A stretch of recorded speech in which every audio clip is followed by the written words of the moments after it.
So I suggest we give it maybe 5 minutes or so just to let everyone filter in. Can everyone see my shared screen? Yeah. Yes. Yeah, I can. Yeah, thank you. Oh, good. Right, I'm going to turn my camera off now. Well, I'll try. Can you still see my screen? Yes. Yes. Fab.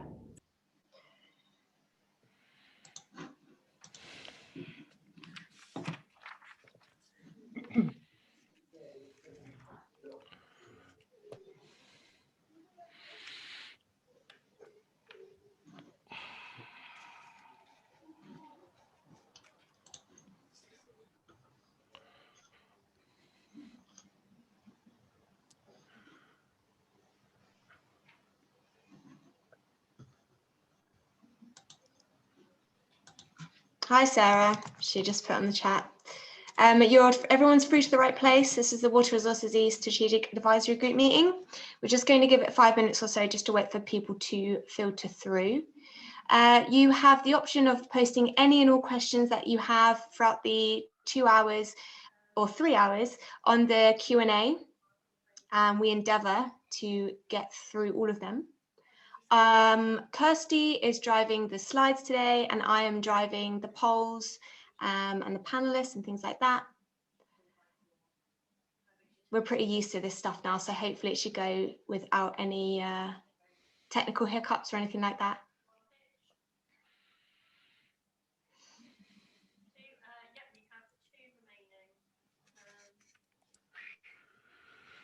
The session's also being recorded, and we're going to be putting that onto our website in due course afterwards, as well as the post-webinar email that you'll get as well. So if anyone misses anything, wants to go back, wants to share it with any of their colleagues, you're more than welcome to do that.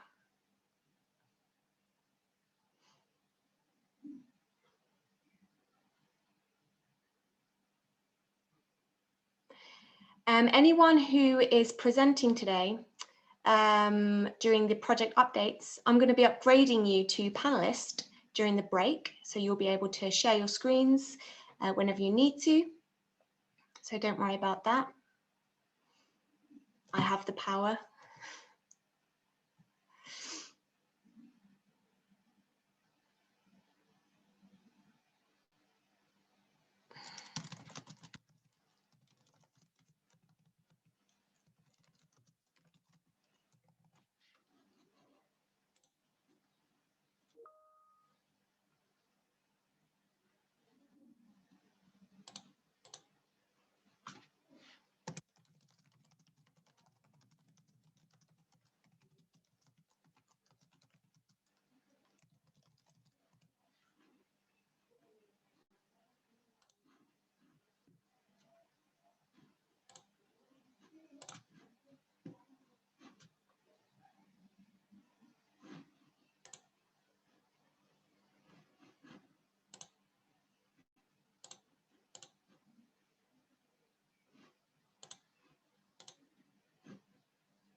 Okay, Robin, so I reckon we are ready whenever you are. So just kick off when you're ready. Okay, lovely. Well, thank you. Welcome to you all. Thank you so much for attending this Strategic Advisory Group meeting, and my apologies that it's at a rearranged date, and that's down to me, I'm afraid. So apologies, but I hope as many of you can and will participate in this meeting. Now, just a few announcements to start with. This will be my last meeting chairing the Strategic Advisory Group, because I stepped down as the chairman of Water Resources East at our June board meeting. But I'm delighted to say that Paul Leinster, who's joined us on the panel today, will be my successor. And in a minute, I will let him, I should say, introduce himself to you all. And the other person that's sadly leaving the team is Steve Moncaster, who's been involved with the project right from the very outset. But just really to reflect for a moment on what water resources, the journey, if you like, the journey that it's been on. It is the leading multi-sector water resource planning organisation in the UK, responsible for producing plans and strategies to help abstractors and others in the east of England deal with the effects of climate change, drought and future growth in demand. Water Resources East's vision is for a flourishing environment with enough water to meet the needs of the economy, businesses and communities. We were established as a not-for-profit company limited by guarantee in June of 2019, and we're governed by the board and will continue to have an independent chair of that board. The board includes representatives from the water industry, local authorities, drainage authorities, the agri-food sector, the energy sector, environmental, non-governmental organizations, and the Broads Authority. The company membership is derived from abstractors and others with an interest in management and the use of water, and now with over 170 organizations and 250 named individuals. So the work of the membership is directed through all of you, the Strategic Advisory Group, and I'm very grateful for the input that you all give. Just to reflect on some of the things that Steve has achieved for us. I mean, he has been involved with Water Resources East since 2012, when he initiated and led the development of the Water Resources East Anglia long-term regional water strategy. He's been using a new scenario-based alternative to existing water resource planning methods, and this has been pioneered a multi-objective approach to decision-making, which is subject to uncertainty from growth and climate change projections. Developed and used in the US, this was the first time that such an approach had been piloted at scale in the UK with multiple planning partners. Technically successful, the results were reported in the 2014 Anglian Water Resource Management Plan and used to secure funding for a much bigger follow-on project. The results were reported in the 2019 Water Resource Management Plan and have been referred to in the other water resource companies and water companies in their plans. During this period, Steve was also awarded a grant from the Churchill Trust and traveled to the Western United States to further study the theory and practice of advanced water resource planning techniques. Since 2018, Steve has worked closely with me, Robin, and the board to set Water Resources East up as a company, building on our long-term academic partnerships and earlier planning efforts. This has involved developing a program of technical work, which includes not only a 25-year multi-sector regional plan, but also a sub-regional and catchment-based projects, which are linked to the Environment Agency's water abstraction plans and priority catchment program and DEFRA reform of the Common Agricultural Policy. So as part of this, Steve has promoted a more integrated approach to land and water management using nature-based solutions and a low-carbon alternative for mitigating drought and flood risk, as well as delivering enhanced environmental outcomes. Highlights from this more recent work include a successful application to the French Channel in the England Interreg programme for funding to deliver a catchment planning and management project, a successful application for ERDF funding to develop an internal IDB smart water management system, and obtaining grant funding from World Wildlife Fund to support the regional SCP work and working with the Environment Agency, AW, and others to set up the Future Fens collaboration, a large-scale multi-agency initiative to coordinate flood and water resource planning in catchments which drain into the fens. The program, which has been developed by the team, is key to delivering the core elements of the Environment Agency National Framework and Water Resources published in 2020. I'm very proud of what we've all achieved together in working in partnership and with a true spirit of collaboration. If we are to find the solutions for a sustainable catchment, we must be bold, innovative, and remember what can be achieved by sharing our knowledge and thinking outside the box. As I said at the beginning, this is my last meeting, but it is actually, I think, the first meeting that Paul Leinster has attended. So, Paul, would you like to say a few words of introduction to everybody, and certainly a very large welcome from me, and I hope that you enjoy your role as much as I've enjoyed mine. Thank you.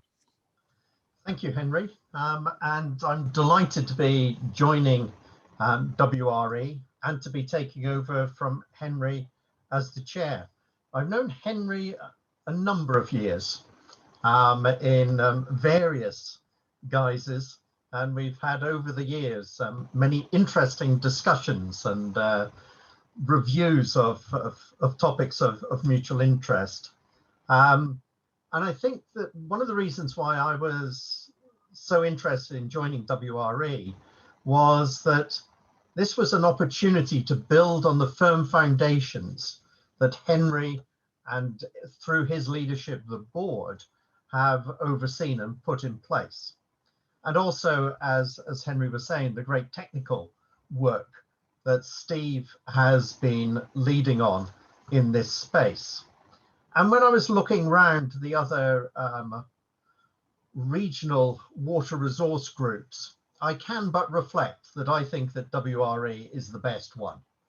I've spoken to the independent chairs of the West and of Water Resources Southeast.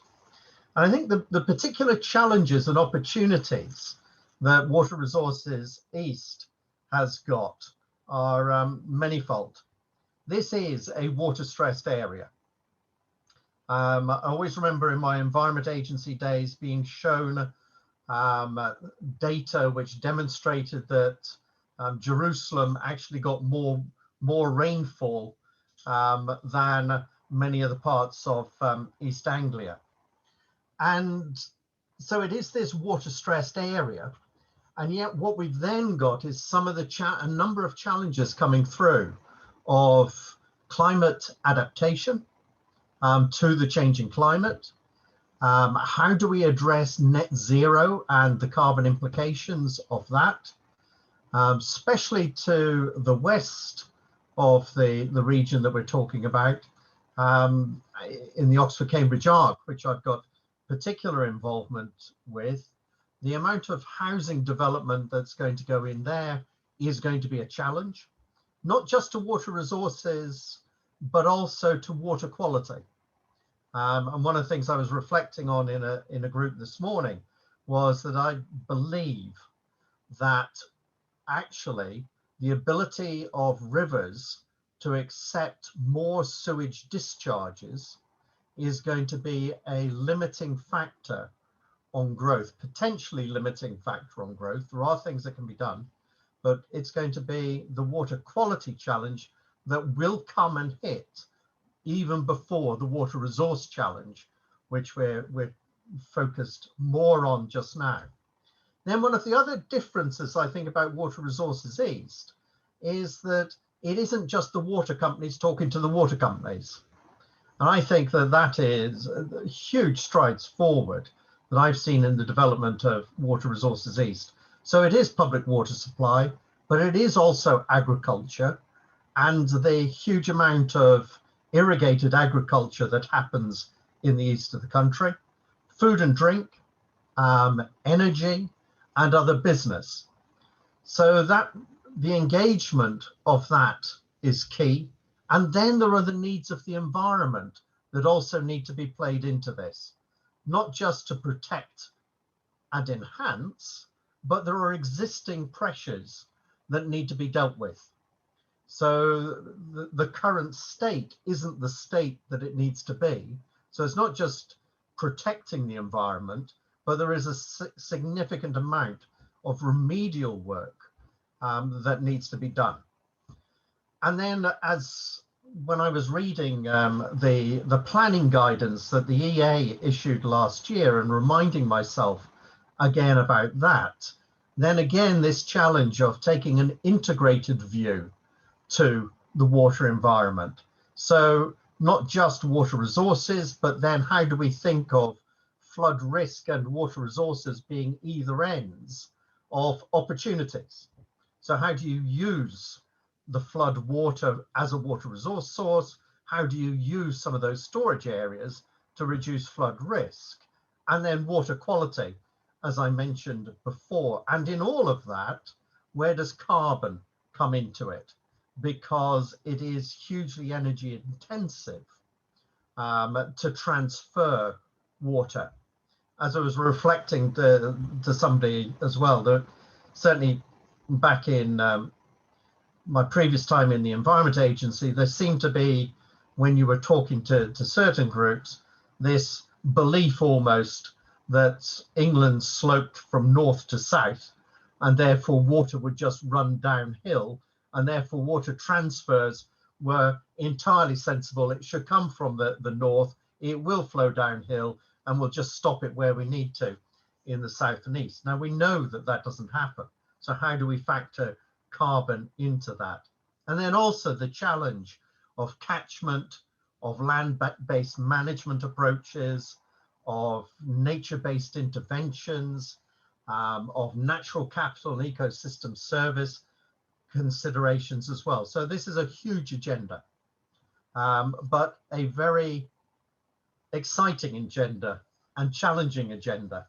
And again, I would just like to record my thanks to Henry for the way he's chaired the WRE board so far. As I say, there are now firm foundations in place, and a considerable amount of work has been done, and a huge amount of work is still to do. And that's what we need to address going forward. And within that work going forward, your engagement from all the various sectors, whether it is the water industry, the land management industry, food and drink, energy, the environment sector, all of those are going to be fundamental. And your input into this process is going to be fundamental to the success of this work. So hugely excited to be involved and delighted to be involved. Thank you. Thank you, Paul, very much. Robin, may I hand over to you to set out the agenda and the aims for the day, please? Perfect. Thank you very much indeed, Henry, and thank you to you and to Paul for a fantastic introduction. For those that don't know me, I'm Robin Price, Managing Director of WRE, and I'd just like to pay my own personal tribute to Henry for his leadership and his personal support to me over the last 2.5 years. I've been Henry's managing director, and Henry's been my chairman for the last 2.5 years, and it's been an absolute joy. And I've learned a great deal from you, Henry. And thank you for your wisdom, your patience, and your ability to receive a phone call saying you'll never guess what's happened now. And I look forward to working with Paul in a similar vein.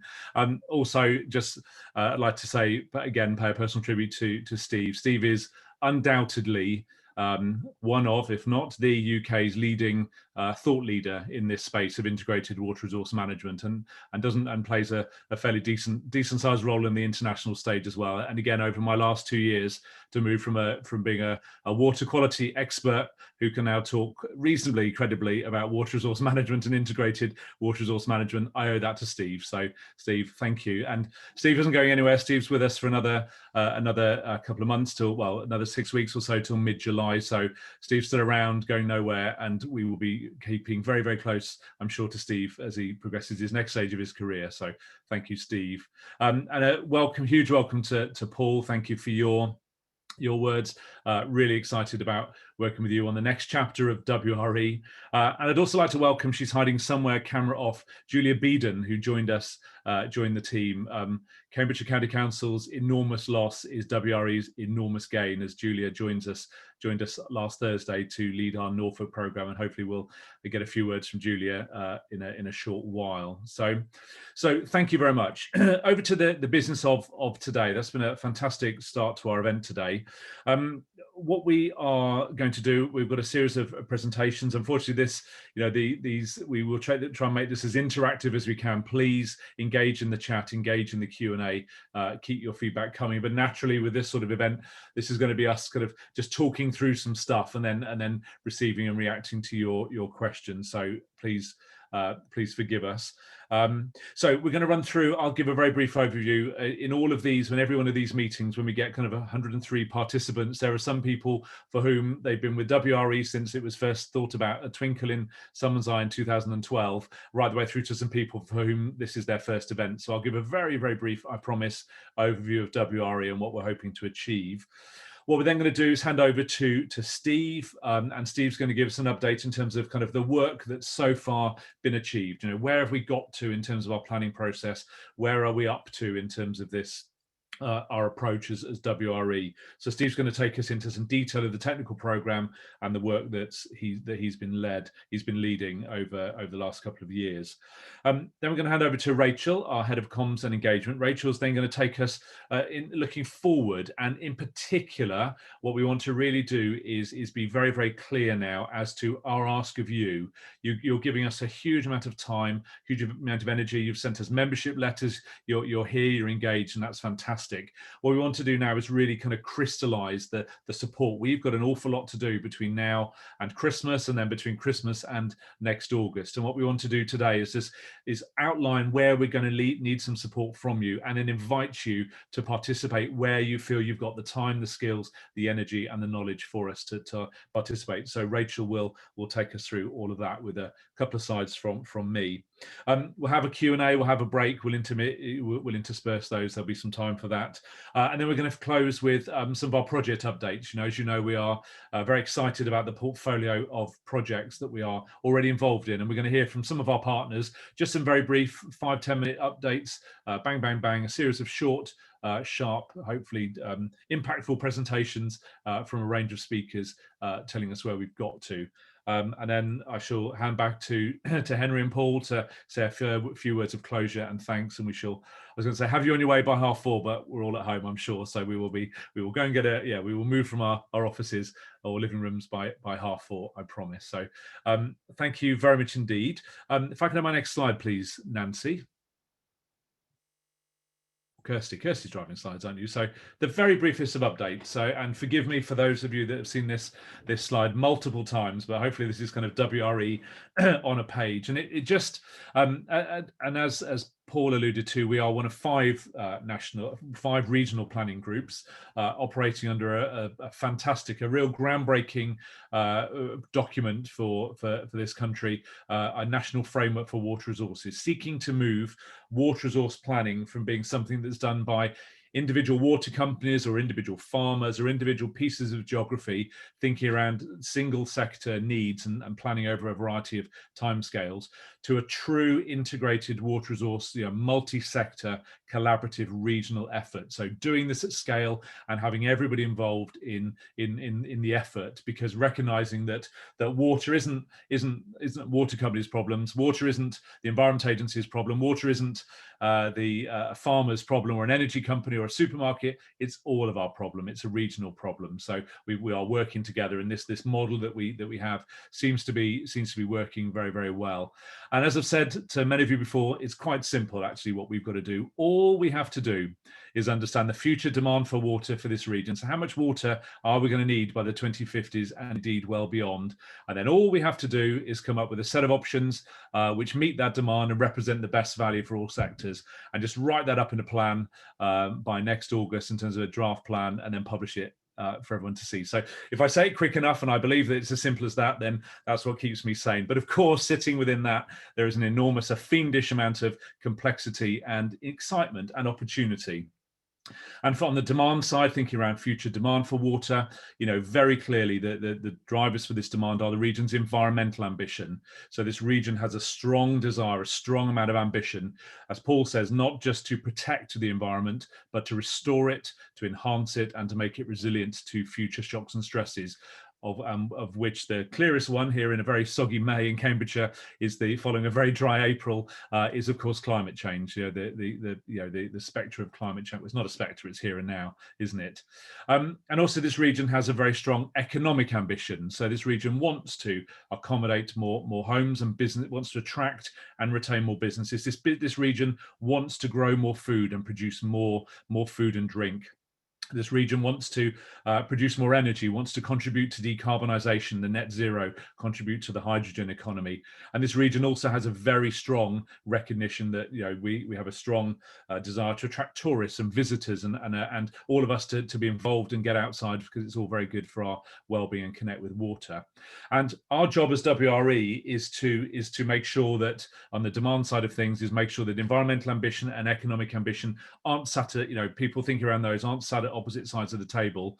we recognize that we really have got to, we've got to focus, we have got to focus on the environment, we've got to focus on economics. But if we do not shore up the environment, make the environment resilient to future shocks and stresses, then actually we won't be able to build more houses. Some of the constraints that Paul has talked about, we won't be able to grow more food because soil will have degraded beyond belief. We won't be able to do all of the things we've got to do. So we've got to focus on these as a combined problem when we think around future demand. And actually, the thing we've got to make ourselves resistant to is obviously climate change. And as we look at options, we're looking at options starting from kind of no build things around water efficiency measures across all sectors, water trading, how we allocate, how water is allocated around, and then we come into the need for infrastructure, recognizing that we are going to need infrastructure. But again, what's that trade-off between green infrastructure, nature-based solutions, and more traditional grey infrastructure? So again, this is fiendishly complicated, but if I say it quick enough, it's very simple for us. My next slide, please, Nancy, if I may. Thank you. Kirsty's driving. You've seen this slide before. We have a huge diversity of water usage in this region, with only 85% of the water taken from the environment being used to make drinking water, with well over half of the 15% being used to grow and irrigate crops and then manufacture the food and drink.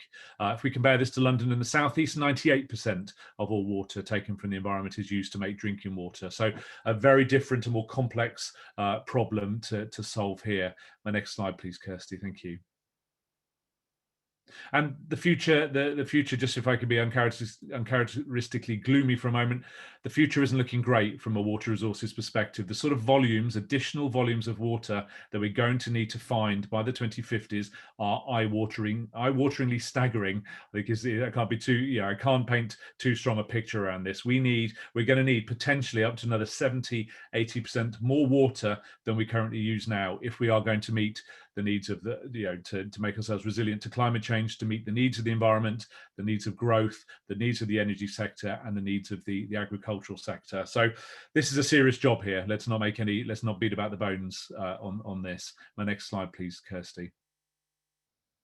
But the good news is we've got all of you, which is fantastic. And I'm just absolutely blown away to have seen WRE grow from a kind of an organization with 30 organizations under Henry's leadership 2.5 years ago to now knocking at the door of 170 individual organizations who are now formally our members, formally embedded in our co-creation process. Hopefully you're all trying to spot your logos. I updated this slide yesterday. We're getting almost a new member a day at the moment. So please forgive me if you can't see your logo. I've tried really, really hard to update this slide, but we're absolutely delighted. And as you'll hear this afternoon, we are absolutely committed to the co-creation of this regional plan. We are not going to do this behind closed doors. We can't do this. We haven't got enough people, and even though we got Steve, still we ain't clever enough to do all this on our own. We need you, and we need your help, your advice, and your input. And this is the theme for today, where you can support and help us. My next slide, please, Kirsty. Thank you. And our vision, Henry's mentioned our vision. We want to put Eastern England on the map. People, if you want to go around the world, if you want to find, where is integrated water resource management done well, then we'd probably have to get on a plane and go to Arizona or California or South America or Australia or places like that. Well, no, let's go to Cambridge, let's go to Norfolk, let's go to Lincoln, let's go to Northampton, let's go to some places in the East in a few years' time and be very proud of what we've achieved and putting this region on the map. As we seek to make sure this region has sufficient water resources to support a flourishing economy, a thriving environment, and the needs of its population. You've seen our strategy before, our 7-point strategy, particularly focused on water efficiency, the need to store more water within the landscape, grab floodwater. Why are we throwing so much water, fresh water, into the North Sea after flooding events as we drain land? Well, we're doing that because that's the right thing to do at the moment, and we don't have the infrastructure to intercept that water, to join up the words of flood risk, grab water when it's there and use it when it's not there, when there's less coming out of the sky. How do we transfer water? How do we link land and water management effectively? How do we deal with some here and now issues around abstraction, having some here and now problems? What are the alternative sources of water that we can think of around our region? And how do we do all of this in a net zero ambition context? Kirsty, my next slide, please. And that's me. There are no more slides from Robin until later. So without further ado, I'll just pause in case, just to see if there's any questions in the chat. No, can't see anything coming through, but we will have a formal kind of Q&A session. But please post some questions in the chat if you have any for me. But I'll hand over to Steve. Thank you. Great, thanks very much for that, Robin, and thank you as well, and to Henry and Paul for your kind comments. I would say two things in response. One is it's not possible without a lot of help from people, and we've been very fortunate in that respect to work with some very clever people who have really delivered for us. So please don't think it's all me, because it's not. There are a whole load of other people out there who have helped us along the way. And the other thing I'd say is I didn't used to have this much grey hair. So I've got more than Robin, though, as we always say. I've got more than Robin. It's just greyer. Okay, Kirsty, if I could go to the slides, please. So Rachel asked me to give just 15 minutes or so this afternoon on the work we've been doing for the last few months to get ready for the next round of planning that we're going to be doing, which I think will come to the SAG in sort of September and October this year. So what I've done is I've just put together a few slides. The first one, I just want to remind everybody about the regional simulator, what it's for, what it's not for, just so everybody's clear about you know, the way we're going to use the regional simulator and the trade-off process that goes with it. Once we've been through that, then there's just really two sets of slides. One about the simulator upgrade that we've been working on. Yes, I think slides definitely will be available afterwards. So one set of slides about the simulator upgrade, and then the last set is about the search upgrade, which for us is the equivalent of Googling stuff, as Julian's always telling us. Great, next slide, please, Kirsty. This is just a reminder of what we're doing with the regional simulator. So there are lots of different parts of our planning process. We're doing stuff at sub-catchment level with a kind of farm scale and an aggregated farm scale. We're doing a whole load of other stuff at catchment scale, so the Interreg project, for example. And then we're doing the regional planning, and it's the regional planning really that fits with the stuff that the other regional planning groups are doing. And that regional planning effort, we're going to use the simulator that we built for phase one, the regional strategy that we produced in December 2017. And we're going to use that tool to really answer a set of questions about the way we capture and use water in the region, and perhaps more importantly, how much we export to support the other regions as well, which is not a straightforward issue to deal with when we have so much need in our own region, as Robin's described. So and this is all big stuff. It's all regional, strategic. It's about reservoirs and large desalination plants, water reuse, what water companies do on demand management and leakage, and you know, things like that, transfers within and between the regions. And the way that we're going to get into that stuff is using the simulator that we previously built. What the process that we've built is for, right, and this is really important, it's for looking at a high level at the way the system performs and the choices that are available to us in terms of the stuff we do and build to take us through to 2050. And what we've built allows us to do this, but more importantly, it allows us to look at the way different choices affect different sectors. So we're in a position with the tools that we've built to make trade-offs between, for example, the things that are needed for the public water supply sector against what might be needed in agriculture or the energy sector, or the level of environmental ambition and the destination we want on the environment as well. So you know, traditionally the way this stuff was approached, there would be a single scenario for the future to plan to, and you would do a whole load of work and come up with a single plan, and of course as I've said many times before, the only thing that you really know about that is that over the 25-year period, it's likely to be wrong in some respect. So what we have is a set of choices which are designed to deal with the uncertainty associated with long-term projections around stuff like climate change, drought, growth. But also we've built something that allows us to look at these trade-offs, and that involves having choice, right? So the process we've built gives us lots and lots and lots of choice. What we won't be doing with the regional stuff is getting into the detail of local issues and catchment-based stuff. We need to do that a different way, and that's a different set of tools. So that will be in the regional plan, but it won't come via the trade-off process that we've built. A couple of other things just in the detail. One is the MORDM process. The thing that we'll be using doesn't do scheduling, so the order that you deliver things in, we need a different model to do that, and we'll use a different model to do the scheduling. And then the other thing that's down here as an is not, so slightly negative, but is actually a very positive thing about the process we've built, is that all of the portfolios that we look at are what they call Pareto optimal. And what that basically means is that there's no bad choices, right?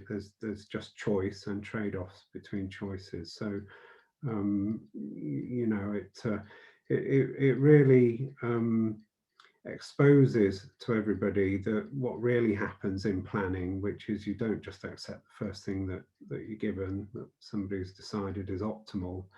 You actually spend quite a lot of time thinking about what you need out of this system and what your choices are, and then you make the best selection overall. So next slide, please, Kirsty. So the changes we've made to the simulator we had a couple of years ago now is we've had to do some fairly basic stuff. So as WRE has evolved and as the national framework has sort of emerged, we've had to make some changes to the boundaries of the system that we've modeled. So we lost Affinity Central, which is the kind of Chilterns and those chalk systems down in Hertfordshire. They went into WRSE, and in return we gained Nottinghamshire. So we're now modelling and appraising issues in the Bunter Sandstone and Nottinghamshire. So I guess the first thing that we've had to do is change the geometry of the model to reflect that. In the last round of planning in Anglian Waters WRMP particularly, there was this scheme, the strategic grid, which actually runs all the way down from the South Humber Bank to Essex. So that's in strategic water resource planning terms, that's a really significant piece of infrastructure that's being delivered over the next few years. So we've upgraded the model to represent the grid, and lots of the options that we'll be appraising will actually feed into that grid. So it's right that it's in there, and we've spent time doing that. In terms of the options, we've simplified the option set that are in the simulator to focus on the strategic regional options, which are really the set of options that are being considered in the national framework and are going to be a big part of a process known as regional reconciliation. So when we put the different regional plans together, a lot of what's done will be looking at these big options and the way they interact with each other, and again, the choice that people want to make about which ones get built and are operated. Finally, we've kind of gone through all the input data, and we've updated that as well, because the stuff that's in there is a bit old now. It's a few years old. New data is available around supply forecasts. So we've had new stochastic weather generator output from a project by Atkins that came with new climate change data. So we've run all of that stuff through our preparatory models and updated the simulator with new supply forecasts.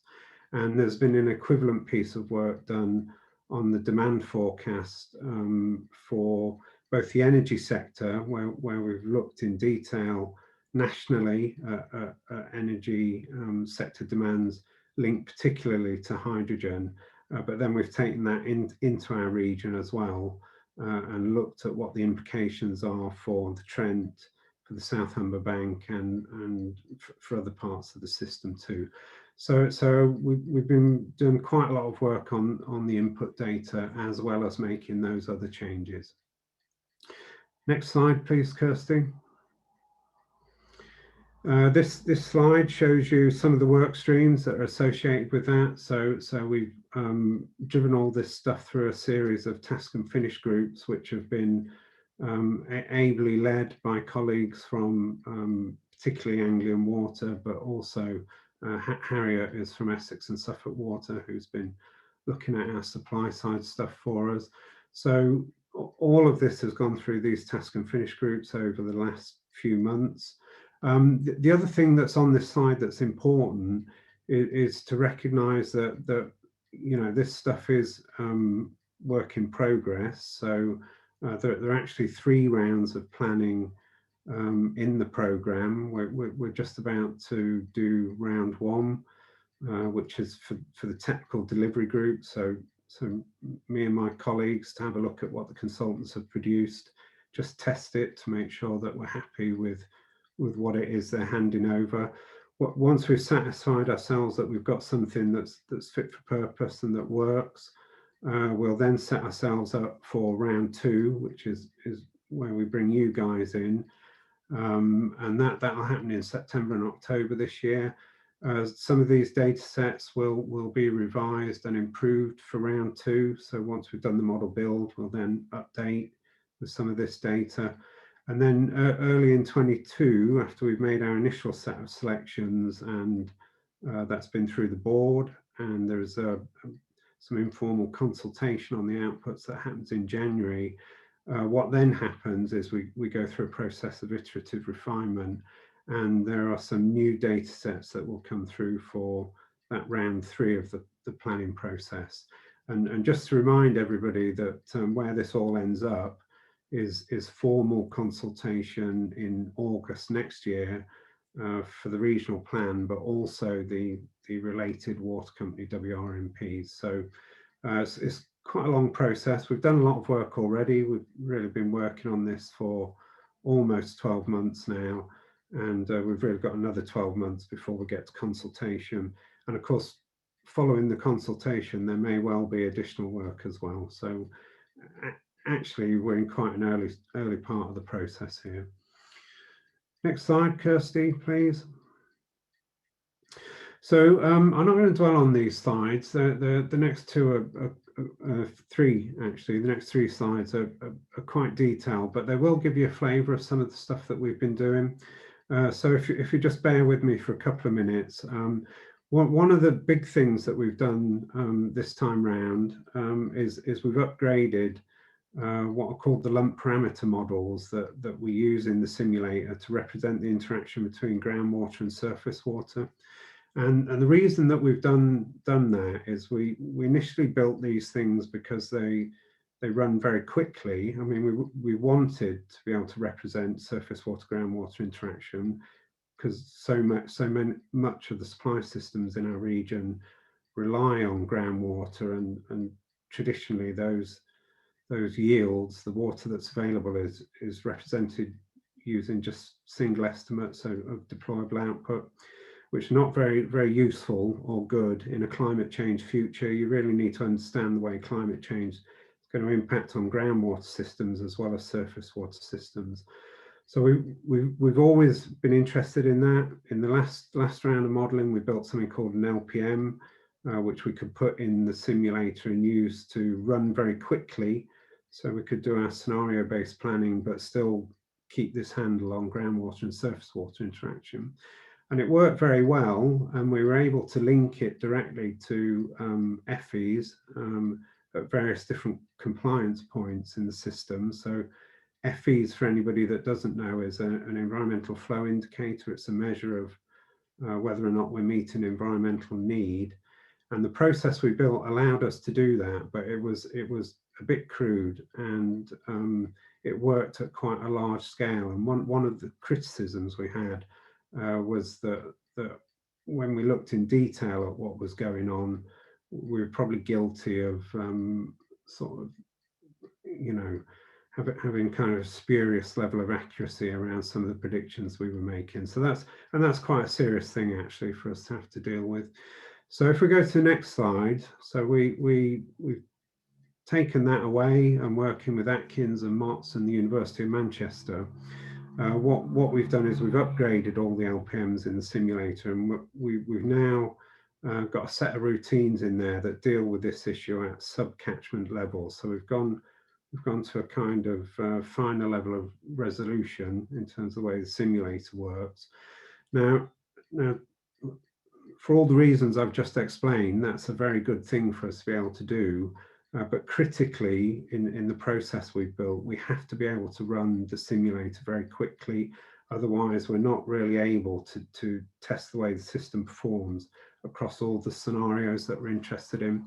So there's this real balance here between putting more detail into the simulator and still having it run very quickly. And this slide shows the process that has been implemented. So I'm not going to go through this. It's just we've taken a slightly different approach.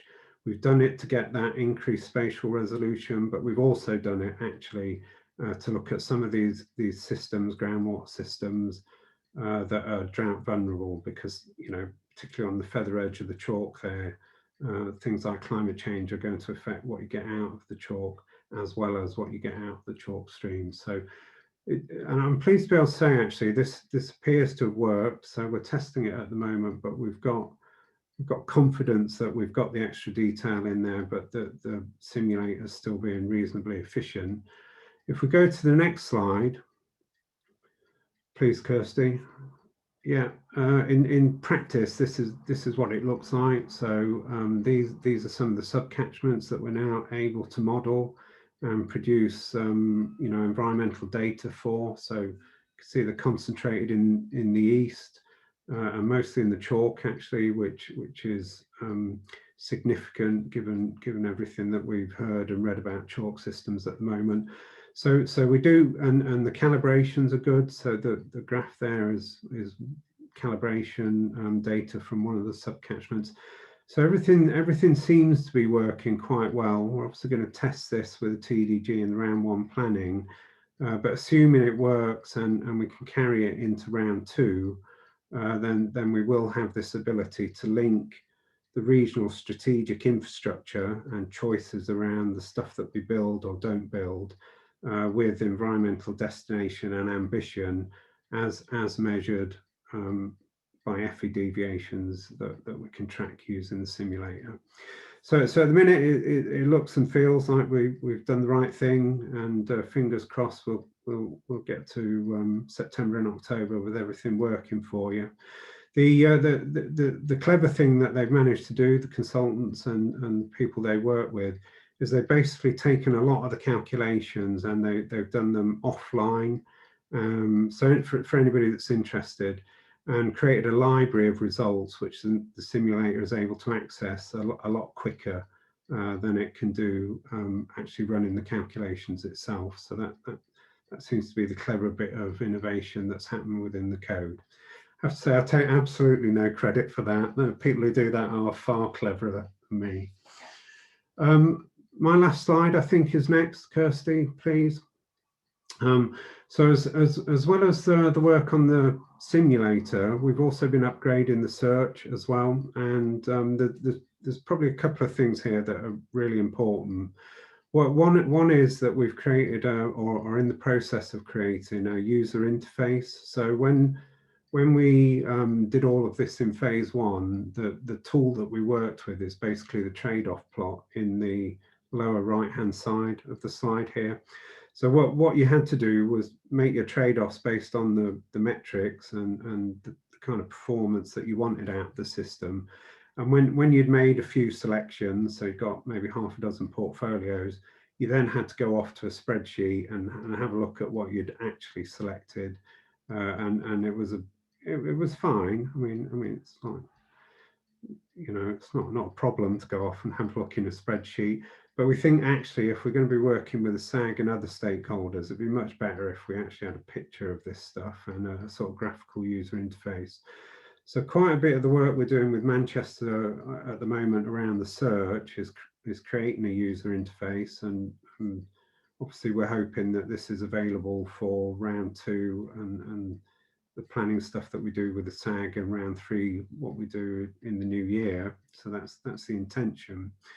More technically with the search, the search is something, so it's again another piece of code, so it kind of needs to be created, and then it needs to be built to be efficient and to produce the right answers. So it is a bit more complicated than you know, Googling something.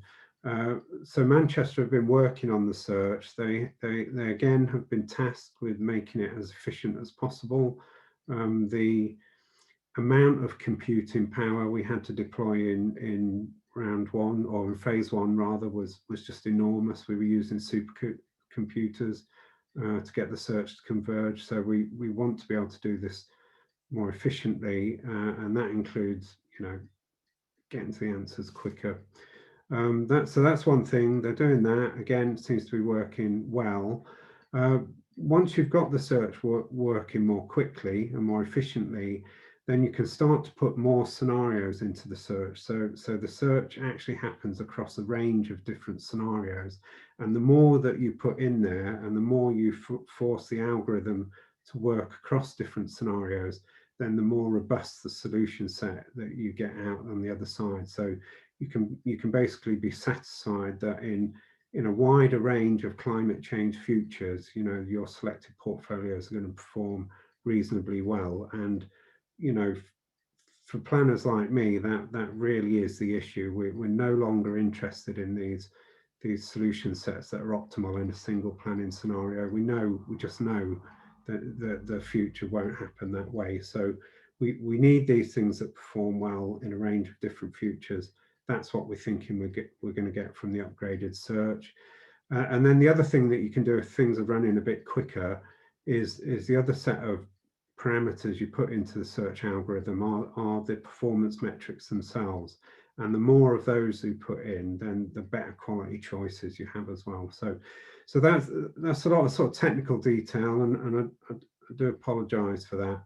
But the point is that when you're sat down in September and October, it should be that you're looking at a really good portfolio set that you can be confident is going to perform well in the future, and it is worth, you know, putting the effort into planning on the basis of that. I think I'm about 3 minutes over, Rachel. So, but we're a bit ahead of time, so it perhaps doesn't matter. Great, we're ahead of time. So Yeah. Happy to take any questions, or leave it until the session later on. I was just wondering, Steve, there's a couple of questions I think it might be worth just covering off now, if we might. Is that okay? Yeah. We'll go in reverse order as they appear on my screen. So I've got two questions for you, Steve, and then one just for you, Paul. Paul, if that's okay, just to answer a question from Peter Lanshoff. The question from Nathan, Steve, around, so will it be possible for stakeholders to use the updated simulator trade-off tool to look at varying levels of investment ambition on demand management, PWS, non-PWS, to see what that means for supply side needs and overall costs and environmental benefit? Yeah. So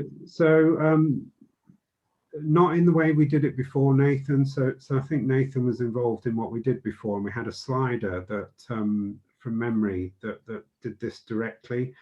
Again, because we've focused on improving speed in the search and the way the simulator runs, what we've done with the demand scenarios, and there's about 70 of them at the moment that we've taken from the water companies, plus stuff we've got from energy and ag.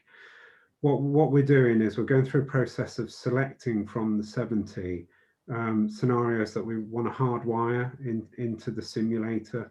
So the opportunity to evaluate the effectiveness of different strategies is in selecting the scenarios that go into the simulator.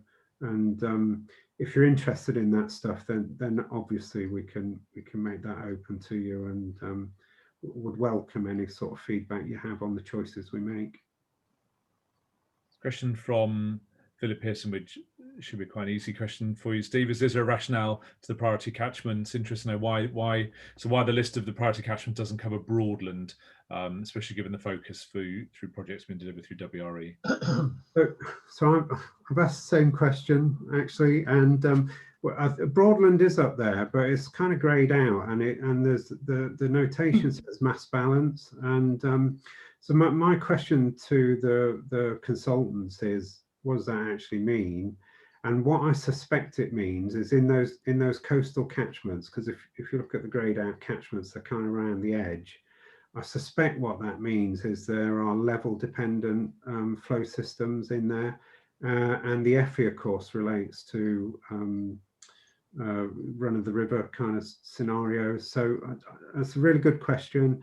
I think it's the one that I've asked the consultant, and depending on the answer, we'll have to come up with some way of dealing with those greyed out catchments. But I mean, from a WRE perspective, Broadland is a priority catchment for us to do work in, isn't it? Hence, yeah, absolutely. Yeah. I mean, no question, absolutely no question about that. Yeah, perfect. Just Paul, just a question from Peter Lanshoff from the University of Cambridge. I guess just stimulated by your concerns around the limiting factor around kind of sewage effluent. But yeah, and Peter kind of asked, presumably sewage discharge can be much reduced given the resource constraints. Paul, what would your response be, please?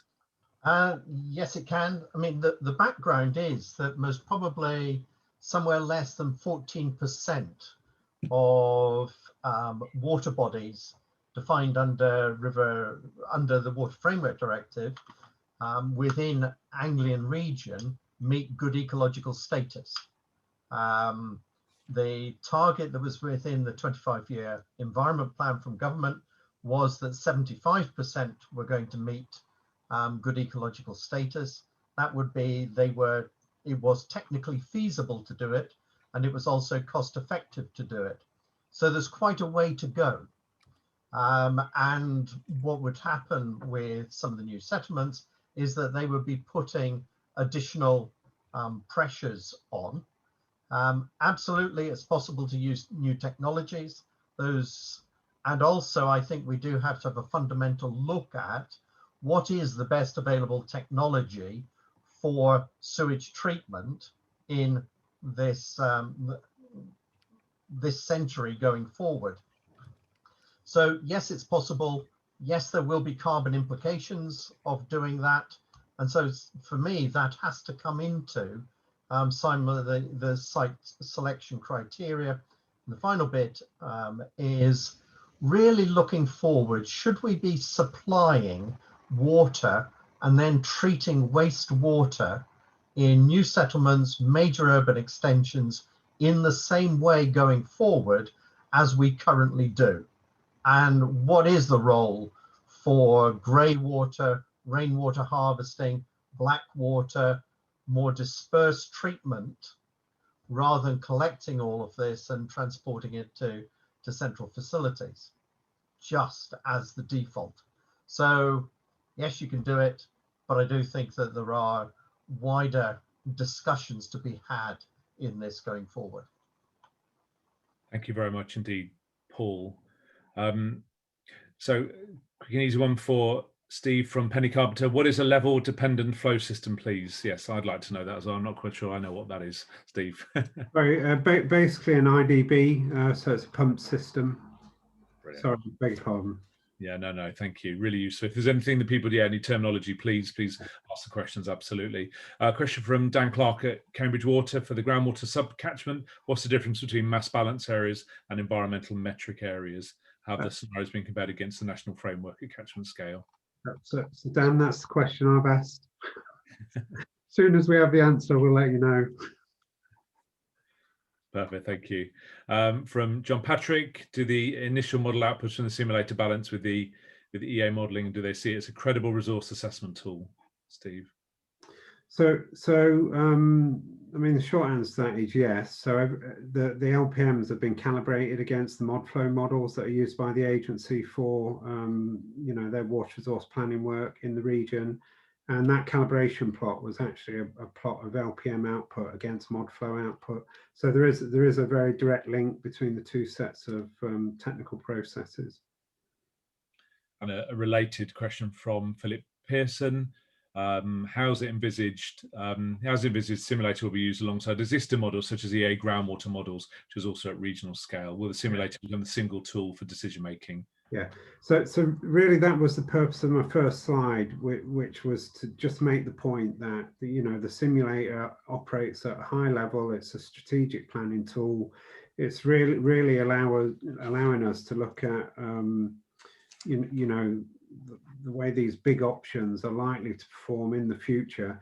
Having selected what we think is the right combination, you know, the next step is to go off and do all of that detailed work. And I mean, given the nature of the options that we'll be evaluating in the regional simulator, what I would expect is a lot of that stuff happens in company WRMPs, using the tools that the water companies have for doing, you know, detailed water resource, you know, simulations and the rest of it.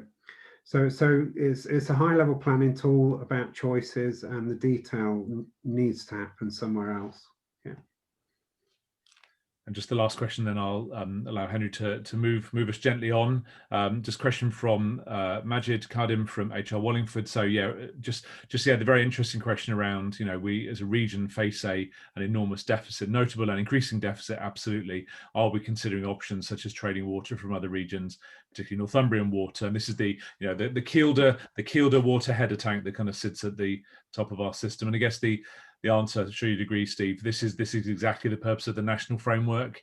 And whilst we are developing a plan for this region, we've then got to join that together with the other regions to develop a coherent national plan for England. It's England only at this stage.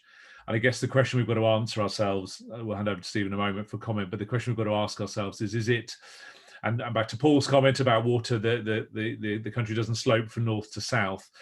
Does the answer to our water security problems, water security issue and water deficit lie in long distance transfers from Kielder or from the Derwent Valley by the River Trent, or does it lie in making this link between drainage, between flood storage, between capture and conveyance of water that has fallen within our region, and you know, instead, and we're grabbing it, holding onto it, and then using it and redistributing it? What is and that's the big question that we've got to answer, isn't it, Steve? Yeah. That's exactly right, Robin. I mean, you know, the choice is with climate change, you've got warmer, wetter winters, you know, hotter, drier summers. So, you know, it could be it's the same amount of water going through the system, just a bit lumpier coming in the winter rather than spring and early summer and all the rest of it. So do you hang on to that and build the infrastructure that you need to store it, or do you rely on these imports, or more likely some combination of the two? But you know, those are the kind of choices that we can work through using the regional simulator at large scale. We obviously can't do it in catchments, but at large scale, that balance between imports, exports, and what we capture and store is exactly what it's been built to do. And that is one of the big planning questions, or at least a couple of them, you know. And actually, I think when you pick this thing up and use it later in the year, I think one of the most useful things that we can do is formulate those big planning questions. So rather than picking the thing up and not really having a clue what it is we want to do with it, we really want some hypothesis to test. And one of them would be, you know, do we want to store stuff? There's a very quick last question from Kelvin, just on the simulator. We could just in 30 seconds cover this off, Steve, around, you know, the Paul's point of wastewater treatment makes a case for the simulator to include this in its modelling, as is all part of any FE index. Steve? It does. So the LPMs calculate naturalised flow in the first instance, and then it's a horrible term, but they then denaturalise it. But what what that means is they stick in all the abstractions and then the returns as well, and you end up with you know, what actually flows through the river as opposed to what flows through the river under natural situations. So the short answer is yes. Brilliant. Henry, can I hand you back just to close that session and pass on? Thank you. Yeah, thanks, Robin, and thank you, Steve, and thank you for all those who've asked questions. And next on our agenda is Rachel Dyson, how to get involved in the co-creation process. Rachel, and I think Nancy is going to help with the poll at the end, so thank you, Nancy. So Rachel, over to you. Thank you, Henry. Good afternoon, everyone. For those that don't know me, I'm head of engagement and comms, or comms and engagement at Water Resource East, and I'll talk in detail about the different levels of engagement for our members, and I'll just do a quick sales pitch here in the fact that you know, we would love everybody on this call to be members. We've got most of our members here. But this really is about our members co-creating this process, this plan for us. So if you're not already a Water Resource East member, then please get in touch with me, because we really want everybody's input into this, and we don't want to miss a large organisation or sector getting involved and having your say and influence into the draft plan. And I'll just say, and membership is free. So that's my sales pitch over. And this will be a bit more of an interactive session after I've kind of detailed how you can get involved. So as Henry alluded to, we'll run a poll straight after my session just to gauge initial reaction and responses as to how you feel that you can be involved, how you would like to get involved. It's multiple choice, so there's not just one only option.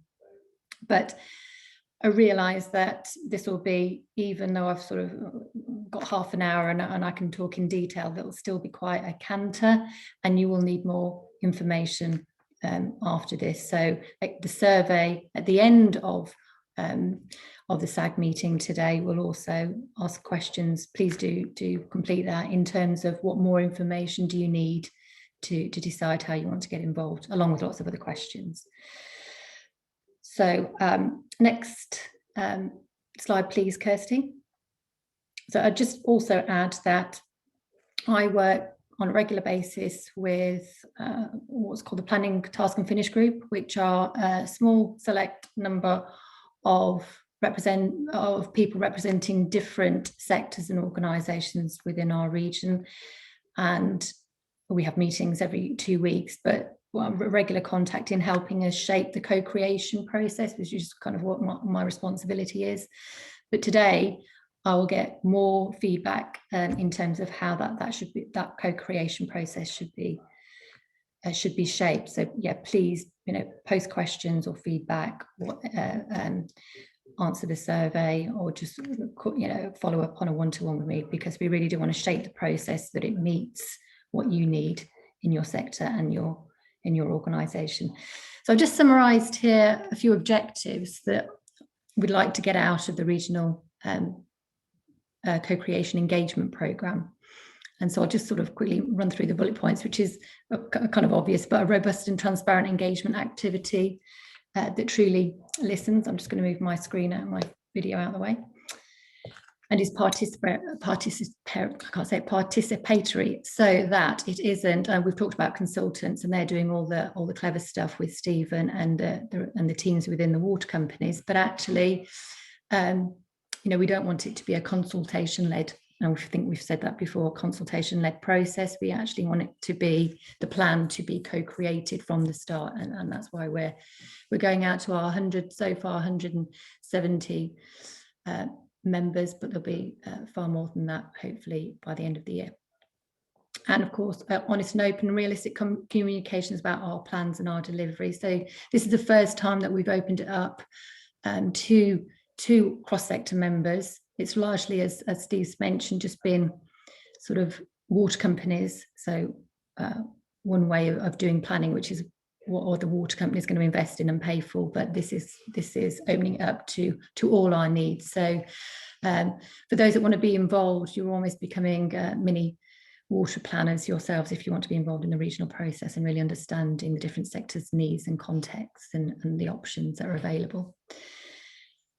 And then an informed and tailored training and briefing package to ensure all sectors and participants understand the water challenge context in the region and feeling able to fully participate and contribute into the co-creation process. Now that's either, and I'll talk about this, either at a regional level with those big strategic infrastructure options, or locally in terms of your catchment and local areas in terms of what is that impact of that, a preferred portfolio of options, those choices on your local area. How does it affect your catchment, your rivers, your work, your sector?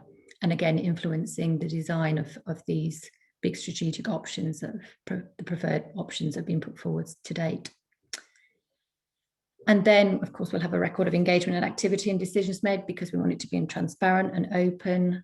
So I'll make sure that through recording the video of these webinars and various other things that we produce, that we've got a record of your views and engagement activity at every level.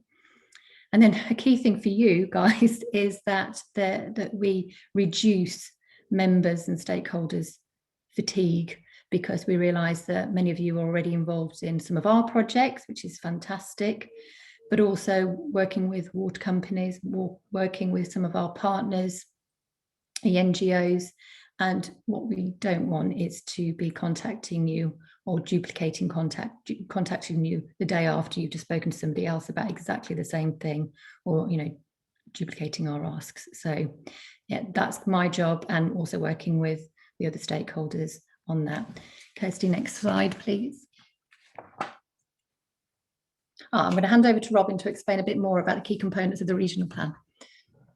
Yeah, thank you, Rachel. So just really want to, just before Rachel comes back in terms of kind of involvement, yeah, where we're going to ask for your involvement. I just wanted to kind of just break down kind of just the four areas, the four kind of big areas of our regional plan, and hopefully this will start to give you'll be able to have a clear sense of kind of where you'd like to be involved. Would you like to be involved in all four of these areas, or is there one particular area or whatever? And then we'll come on to that in a moment. So clearly within our, we've got to think this is about demand side options. How do you reduce the demand for water, and then how do you increase supply? And we've got to work on both of those in a trend track approach.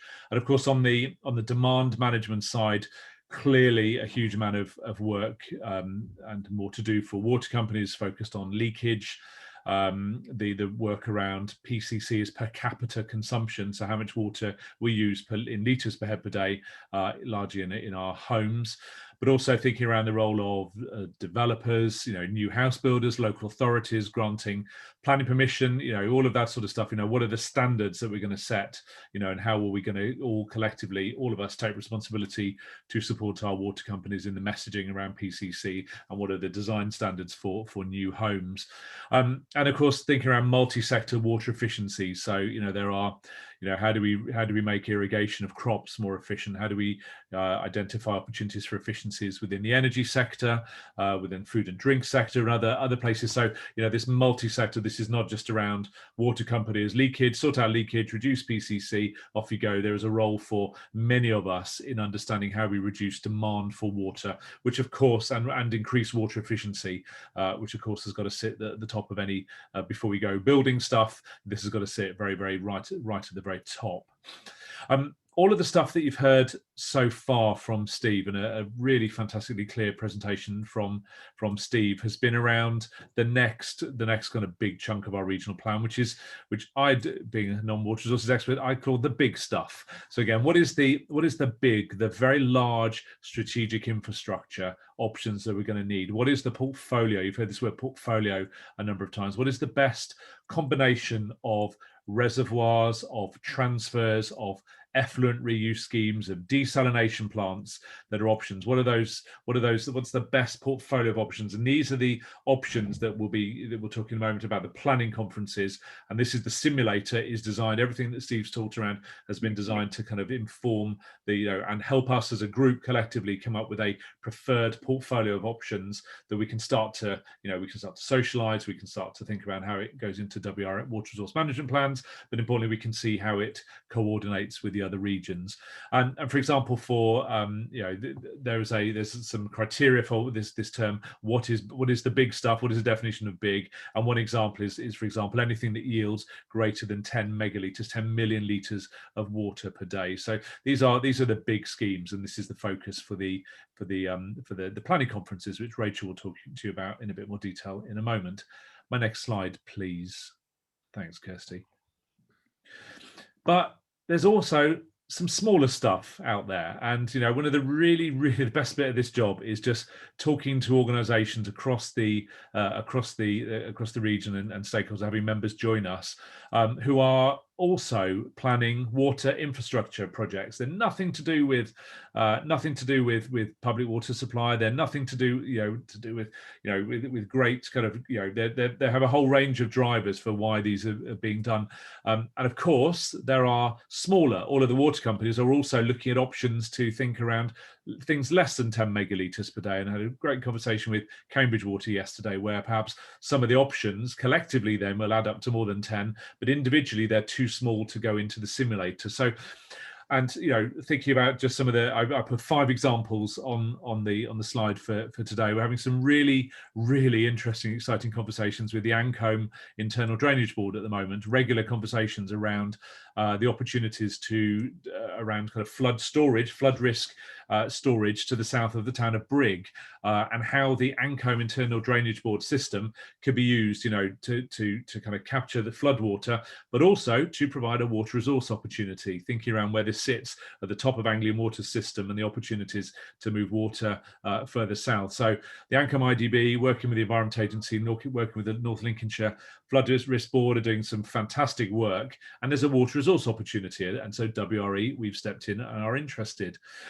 Ken Otter has joined us today from the Stamford Canal Society. So what are the opportunities around canal restoration within Stamford, and what are the opportunities, what are the links that we might be able to make with the South Lincolnshire Reservoir? Let's explore those. A fantastic project, the Bedford to Milton Keynes Waterway Park. So the scheme to join a shortish length to create a new section of canal to link the River Great Ouse and the Grand Union Canal between Milton Keynes and Bedford. And again, a fantastic opportunity from a leisure, a tourism, from a green infrastructure perspective, but also a fantastic opportunity to provide flood risk, sustainable urban drainage systems within this crucial central section of the Arc. But also, it's a water resources opportunity, and therefore WRE are really interested. If we're grabbing flood water, we're storing it, then what can we do? How can we use that to make the Great Ouse system more resilient? I sadly missed the steering group this morning looking at the Block Fen Cranbrook counter drain system. So a mineral extraction, a mineral working near Erith within the middle level IDB system. So again, someone's already dug a hole for us, or someone's in the middle of digging a hole for us. It's not a water company, somebody's dug us a lovely hole. So what can we do with that hole in terms of kind of water management, in terms of flood risk, and again, a water resource opportunity for us, perhaps connected into the Fens river system. And just the last one on there is, again, really exciting conversation. We've got more exciting conversations to come around with the Cambridge Sports Lakes organisation, who are developing an absolute top-class rowing lake and kind of leisure lake and training lake just north of Milton Country Park in Cambridge. And as part of that scheme, there will be a large flood storage reservoir, which will provide flow, prevent eutrophication, and will provide some flood risk benefits for the River Cam, and some water resources opportunities. So part of the trick here, and these are just 5, and forgive me, many of you are saying, oh, what about you've been talking to me, Robin, for ages about that, but our trick is going to be, and again, a whole group of stakeholders, you may not be interested in the big stuff or be able to contribute to the big stuff, but blimmin' Henry, you've got some opportunities and some schemes here. And the magic of this is going to be how we incorporate these smaller volumetric schemes, how we knit those together with the big stuff. That's going to be that's the really clever bit, and that's going to be some WRE magic when we achieve that. My next slide, please. Thanks, Kirsty. And of course, some of you may not have a lot to do with kind of demand management side, or find the talk about simulators, and particularly particular large infrastructure. You may not have a scheme, but all of you joined because you're interested in all of you joined because you're interested in water.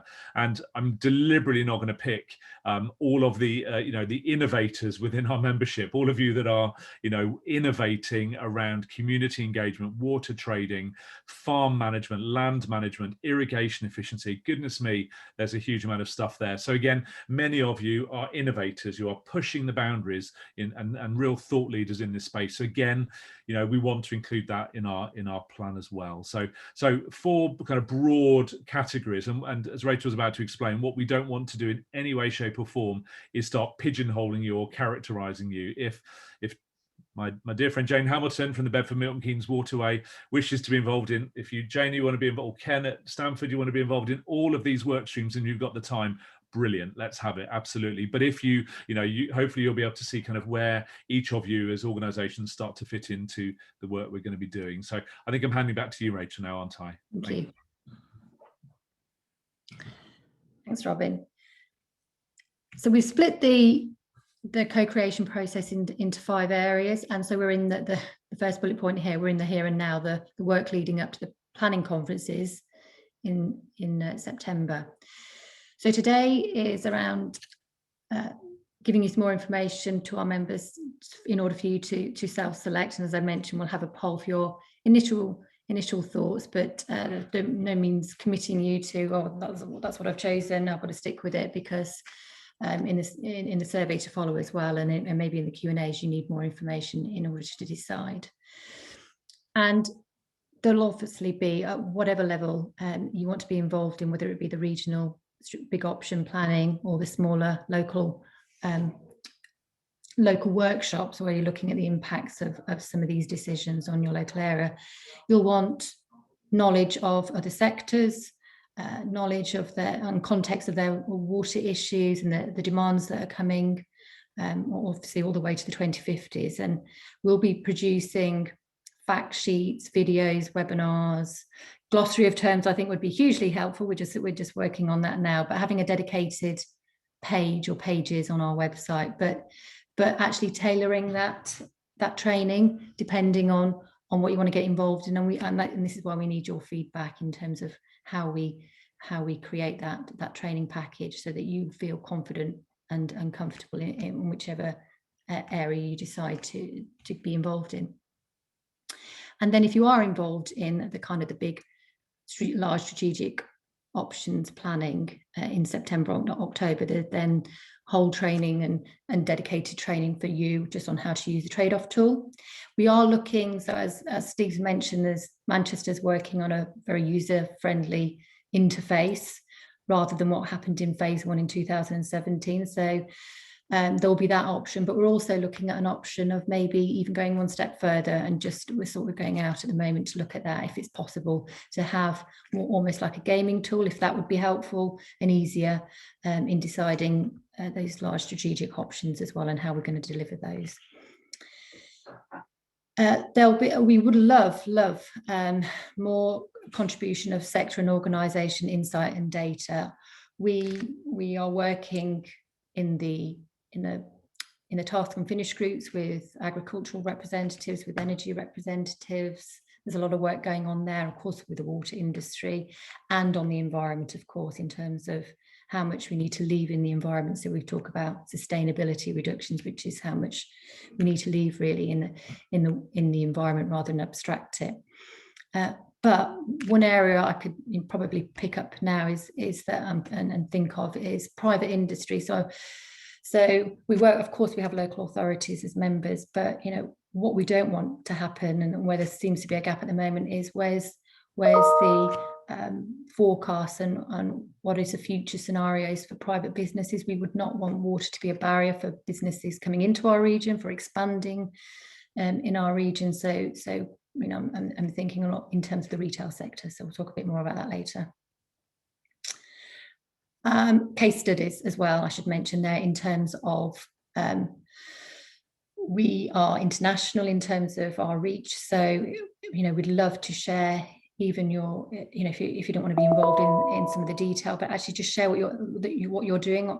Robin mentioned your innovation projects. We'd love to shout about them regionally, nationally, internationally. You know, so what we're learning. So what are you doing that can contribute? And organisations, people that are already involved in our current portfolio of projects, and we'll hear an update on some of those later on in today's session. So, you know, brilliant to carry on delivery there. And I want today to be a formal call for local infrastructure schemes. So we've heard a few examples from Stamford Canal Society and others, but and we know quite a lot from our Norfolk Water Management project. So we're not asking you to send those in again, because we'll do the donkey work on making sure that we've got those, and also the strategic conservation planning work that many of you have been involved in. But what else are we missing, you know, that we'd love to know about? And so please, you know, if you've got something that you're working on that hasn't been mentioned or you haven't talked to us about, we'd love to hear about that. And then where we are at the moment, as Steve's alluded to, is that we'll be up until September.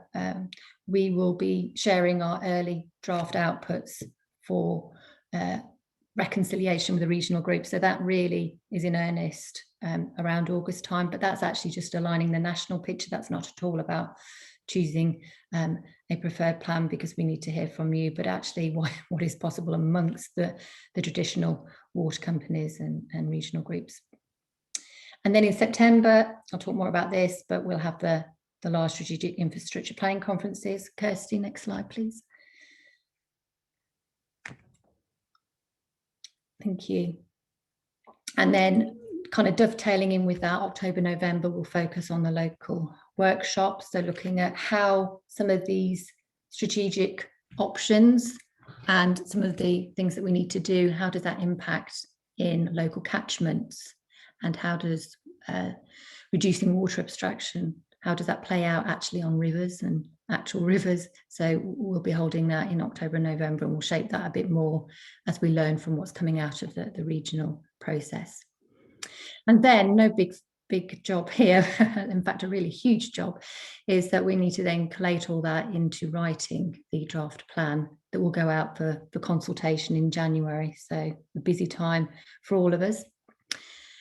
And then the draft plan will be published in January 22 for consultation. And again, we need to develop this further, but we really, looking at the timeline, we really want to go out actively with members on that consultation. It will be, for many of you, the plan will be quite familiar by that point, but actually what have we missed? And be active between January and March, because as time goes on, although the regulatory timetable says it's through to August, we actually need to really get to sort of nail this down early in the new year. So, and we may look at workshops again to do that and to make those reiterations. Kirsty, next slide, please. So these are the long-awaited. So these are the areas, the long-awaited areas that I've been talking about that you can get involved in. And now the first two, I'm going to go in detail in further slides. So the strategic infrastructure planning conferences, the September, October events, and the local projects and schemes developing those, I'll go through in later slides. So on this slide, I'll just concentrate on the other areas. So how can you get involved? And this is what the poll will be around as well. Partners in current projects and initiatives, I've mentioned those, and we're going to hear updates, but you know, we'd love to hear you know, updates on those, and you know, your involvement still, and helping those become a reality, so they're not just, as we call them now, flagship projects. How can we integrate those into the draft plan before it's produced? What's the outputs? How can we get those into the plan by December? Bringing the new example of project and partnership opportunities and ideas and case studies. I've mentioned this, but really we can start now, and we don't need to wait till September, October. Please, you know, let us know about ideas for partnerships that we could put forward for funding, co-funding, but new examples. We just need to know from every sector to make sure that we're capturing everything, that it's a plan that has has talked and engaged with each sector and each organisation. Providing data and information and tools for us to use, insights from your sector. As I say, we're working with agriculture and energy, but what are those businesses that we're missing? So when we talk about agri, we also refer to agri-food, so food production, but we'd love to hear more about food production. We have a few members, but you know, what are your demands? Obviously a growing population and we need to grow more food, but you know, what is it specifically around food producing that we need to know? Retailers, what are your ambitions, your plans, your targets? You know, this all helps in terms of shaping at a local environment planning process in terms of the LEPs and the strategic options there, but also around local authorities and their planning, because as I've mentioned, we don't want water to be a barrier that people growing their business or relocating their business to this region, because at the moment there isn't enough water. You know, we want to make sure that that's not the case. Another area to get involved in, and as I say, you can be more than one of these circles. You don't have to just pigeonhole yourself into one circle, is being a critical friend for us throughout the whole process. So that would include, even if you didn't want to be involved in the regional planning in September, October, or the local project influencing in October, November, you might want to be involved in those sessions to observe and sort of say when you're not comfortable with the discussions, and so you might want to hold us account in that way, as well as just looking at various drafts or communications that we put out and saying, hang on a minute, I don't understand this, or I don't agree with this. So being a critical friend along the process would be hugely helpful. You are our members, you are Water Resource East. It's not just about the Water Resource East team.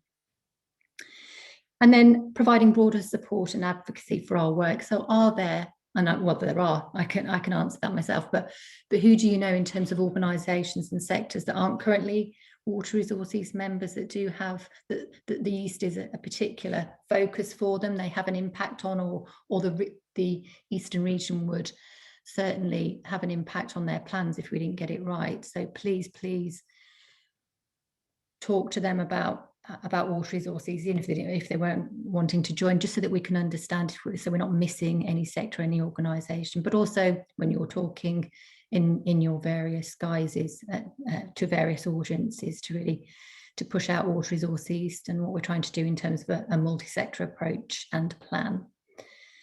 Next slide, please.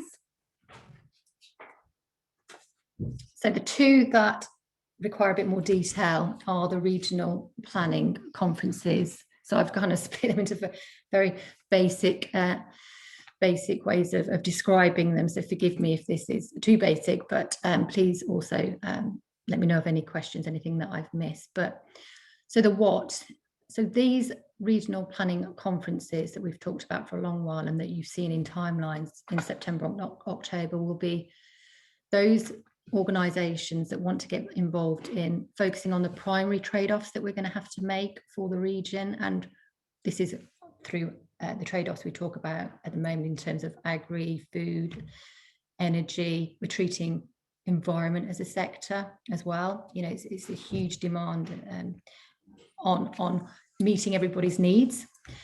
And also obviously the water industry, which is always kind of know this stuff in and out, but you know, what public water supply, what are the trade-offs that we're going to need to make after, of course, we've looked at all the water efficiency stuff that needs to be done.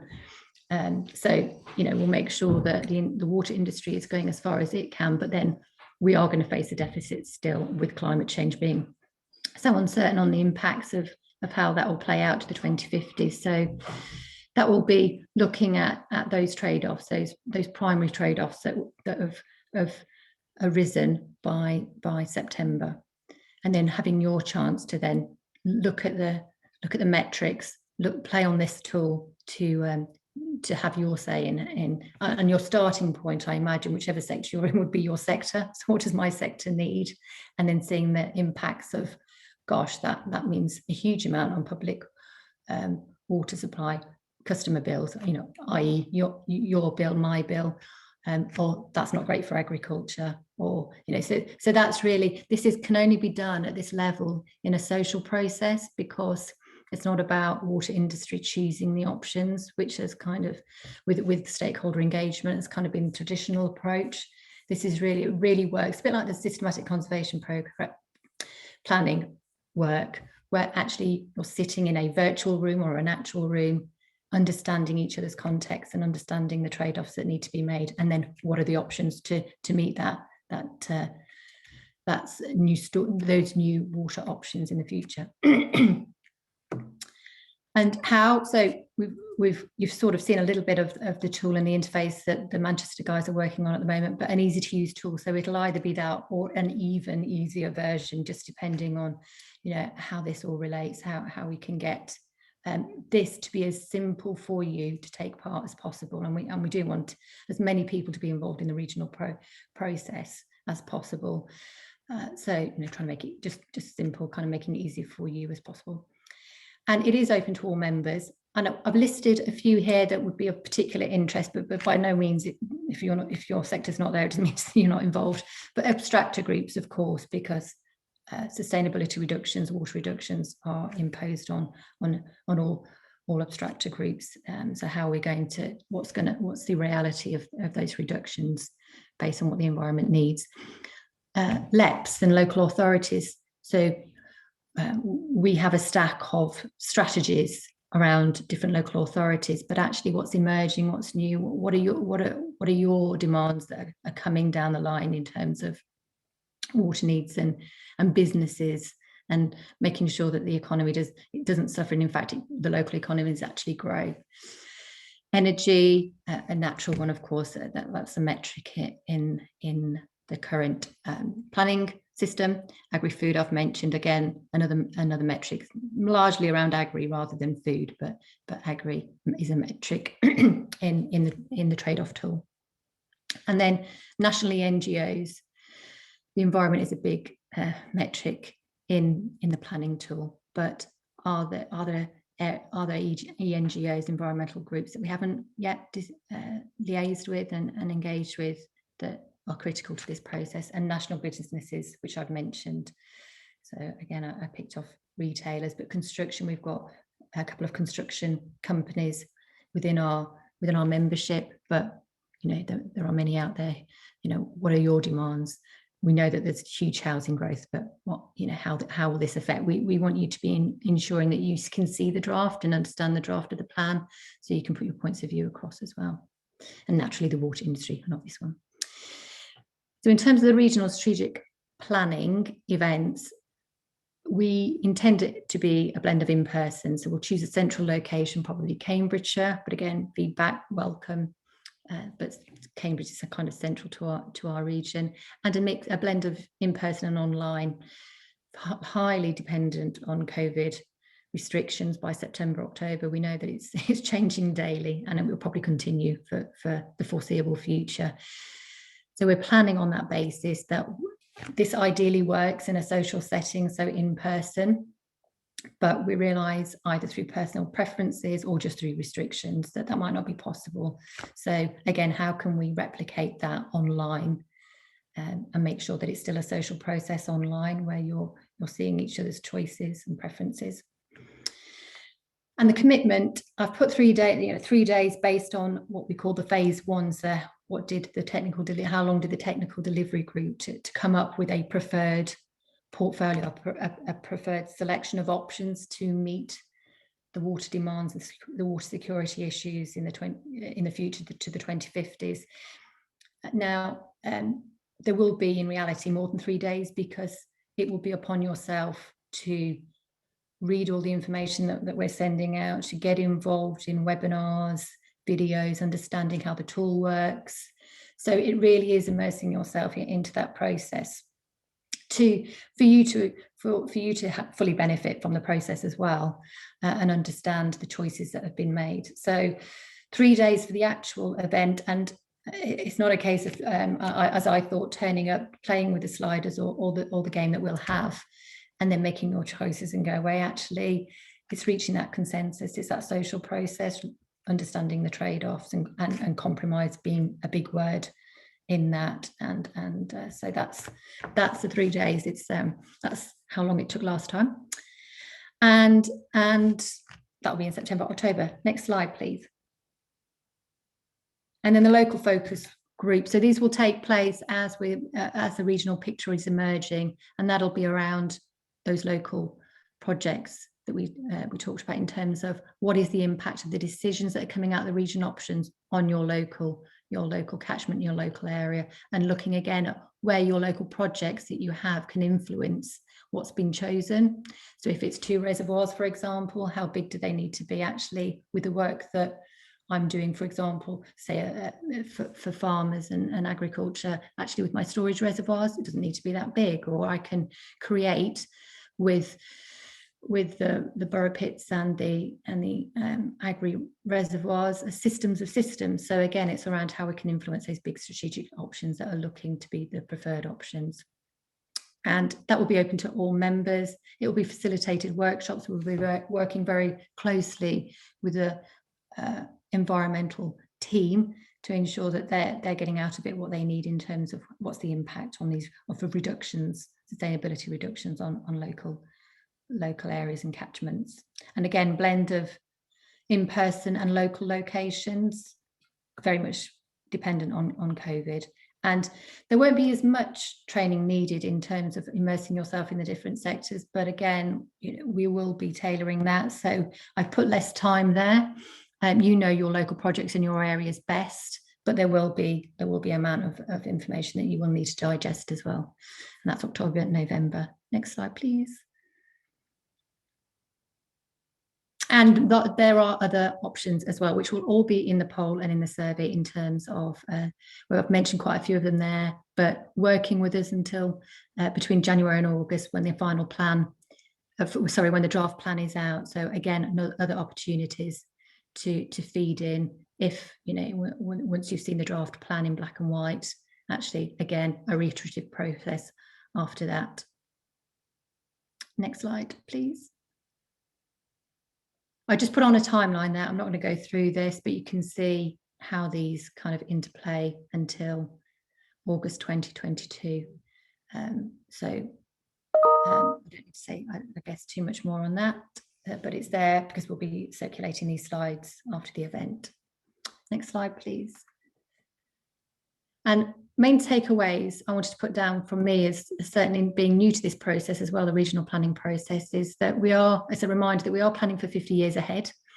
So intergenerational. So when we produce a plan in 2023, that's not it.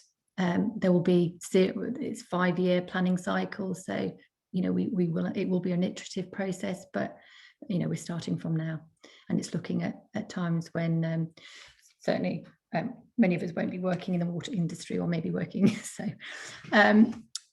it's an iterative one, as I said. It's a social process. I've kind of played on that a lot. So in the past, it was always about what is the least cost option for water planning on customer bills. It's not that anymore. It's best value. And these tools that have been created really bring that best value out for being a multi-sector plan. So our starting point is what's best for the region. And so best value in terms of economically, socially, and environmental cost.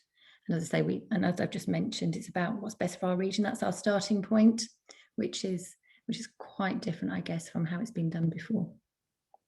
And I think that's my slides done. Yes, there we go. So do we want to move to poll straight away, or I don't know if there's any questions? I think with time, Rachel, we better move straight on to the poll, if that's all right. And then we'll pick up questions after the break. Is that all right with you, Robin? Yeah. Okay, great. So I'm just going to launch the poll. It's quite like a chunky question, and you need time to read all the options. So we're going to let it run for about 2 minutes. Just your knee-jerk initial reaction, and then we will share the results with you once you have cast your answers.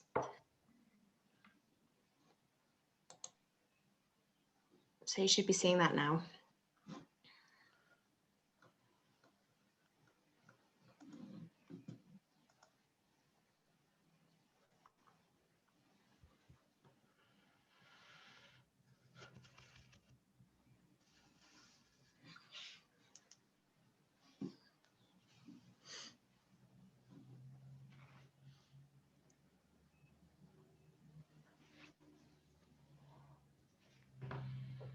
And what this isn't doing is, of course, is committing anybody to anything at all. We're just trying to get an idea of, how many people will be involved in the planning conferences and how many people will be involved in each bit, so we can do some logistics for the autumn.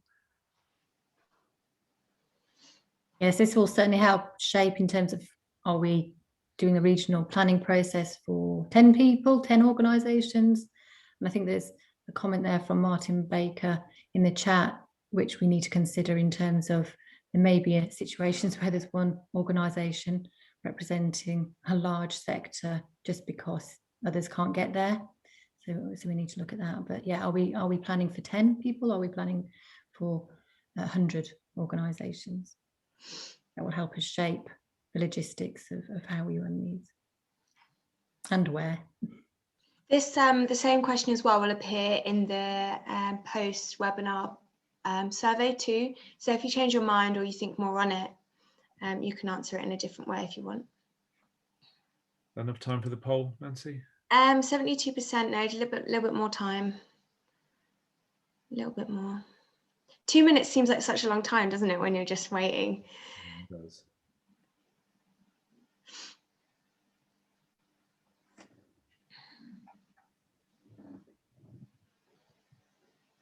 Robin, while we're waiting for the poll to be filled in, I'm conscious that you promised everybody we'd finish at 4:25.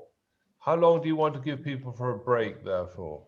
I just wonder whether if people are happy with 5 minutes for a break, just to grab a quick cup of tea, and then come back in a few moments. Nancy, how are we doing for the poll? I'm going to end it now, and I will share the results. Just have just 5 minutes, Henry, if we may. Thank you. Fantastic. So I guess the really good thing is that was a clear presentation, Rachel, because not too many people have got not sure yet kind of thing, which is good. That's fine. That's absolutely fine. And as Nancy says, we'll run a survey after this event as well. So I mean, I'd just like to say thank you. It's amazing. Just where the breadth, the diversity of opportunities to work with us, which is great. Thank you, Henry. Okay, brilliant. Well, can we reconvene at my computer says 15:17 now, so should we say 15:25 and we'll get off swiftly and answer questions then? Perfect. Thank you. Okay, brilliant. Thank you all. See you in a minute.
Robin, are you ready to do the questions when we reconvene in 2 minutes' time?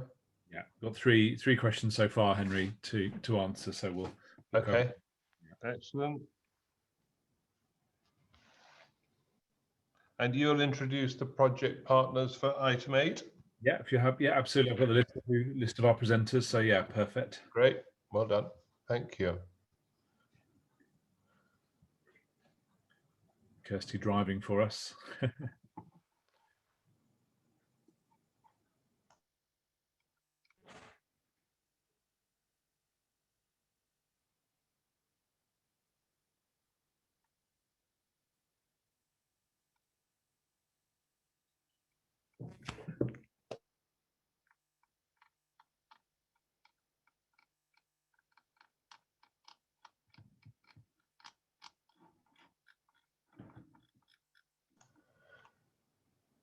Okay, everybody, thank you. Welcome back after the break. Sorry, it was a bit short. Robin, we're going to move on to questions now. So would you like to host that, please? Yeah, thank you very much. I mean, just an important point that was raised by Karen Murrell from WRC, just around kind of carbon in this, which I think Steve has answered in there around kind of how we account for carbon within our strategy. So yeah, Steve's replied about, you know, one of the things we're looking at is a carbon slider, so we can really make sure that we track carbon slider within the simulator to make sure that we can track carbon performance. Obviously got to be a key metric. As I mentioned earlier, all of this has got to be framed in a net zero or indeed carbon positive ambition for the region. In terms of Q&A in the Q&A, so a question from Sarah Luff, Rachel, about getting some of this written down, so getting this into a summary document that contains all of the opportunities and everything, so we can review that away from the meeting. Rachel, yeah, fantastic. Yeah, I mean, we've got the presentation today, but yes, we with your feedback as well, we need to write that down, and so people that aren't here, but also people can take that away and consider that how they want to get involved. So yeah, definitely do that.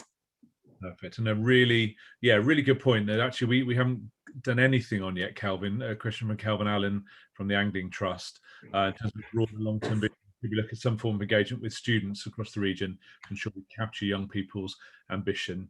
Good point. Yeah, that's a really good point. I think it's a fantastic idea, and we'll look at how we, as we've talked about, intergenerational, so we look at how we capture that, because it is their future.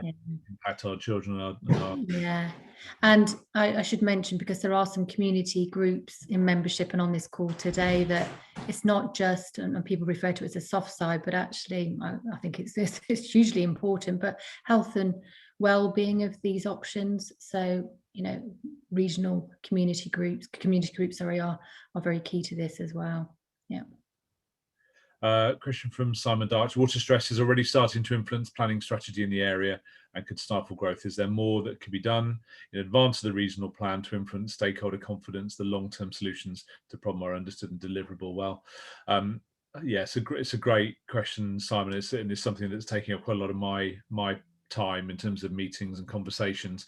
I guess, you know, what we're hoping to do, this is the process we want to run through by, you know, in the autumn kind of thing. We're just getting the next bits of data, you know, working with various planning groups around kind of future growth predictions, understanding future demand from the agriculture sector, from the energy sector, getting all that in and then playing it into our autumn conferences. So it's going to be quite difficult to, you know, we're not going to have answers or the first kind of drafts of answers any earlier than kind of, you know, September, October time.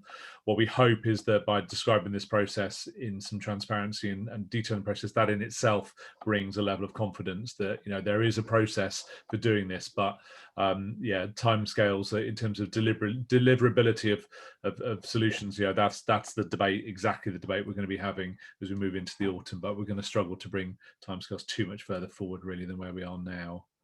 Let me ask Henry this one. Come on, Henry. Should we dam the Wash for floodwater storage? Discussed 40 years ago. I'd really value your opinion, Henry, on that. What, this Henry or Henry Murch, who asked the question? I'll have Henry Cater and then answering Henry Murch. Then Paul might have come in. This might be a bit of fun with the chairs. What do you reckon, gentlemen? Henry. And then well, Paul. what a wonderful opportunity for freshwater storage, but I can see the environmental impact assessment would take about 50 years. Paul, what do you think? Similar? I think just as an interesting compare and contrast with something like the barrage, the Severn barrage, or the Swansea barrage, and there are huge considerations, aren't there, within this, and I think it is one of the, as we've talked, I think it is one of the considerations that needs to be made around when you look at the ecology of the Wash, which is hugely important for migration of birds and other aspects. Then all of that needs to get factored into what we're thinking about here in a particular aspect of water. So there are much wider considerations as well.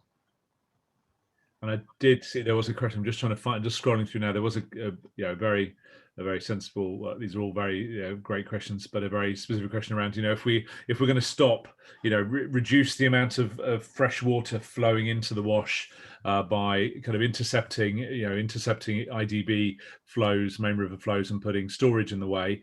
Is this somehow going to affect? Could this affect the ecology? Is this something that we need to model? Yes, it is. Absolutely. Yeah, this is something we've got to, I don't know whether Steve, you wanted to come back in on that specific comment around the modelling there, but absolutely something we've got to be aware of.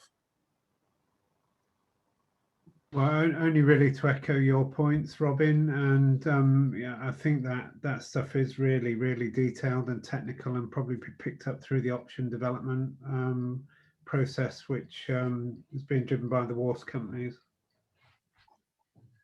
Yeah, and yeah, thank you, Steve. And there we are, exactly what we need. Simon Fisher from the NFU, critical for a moment. No, please, this is exactly what we need. If we may as well be talking double Dutch, then please tell us. Absolutely. So this is part of Rachel's role. Well, Rachel's big focus at the moment is making sure this is absolutely critically understandable. What we don't want is anybody to be left behind, or anybody to think I can't engage with this because I just don't understand. It's too technical for me.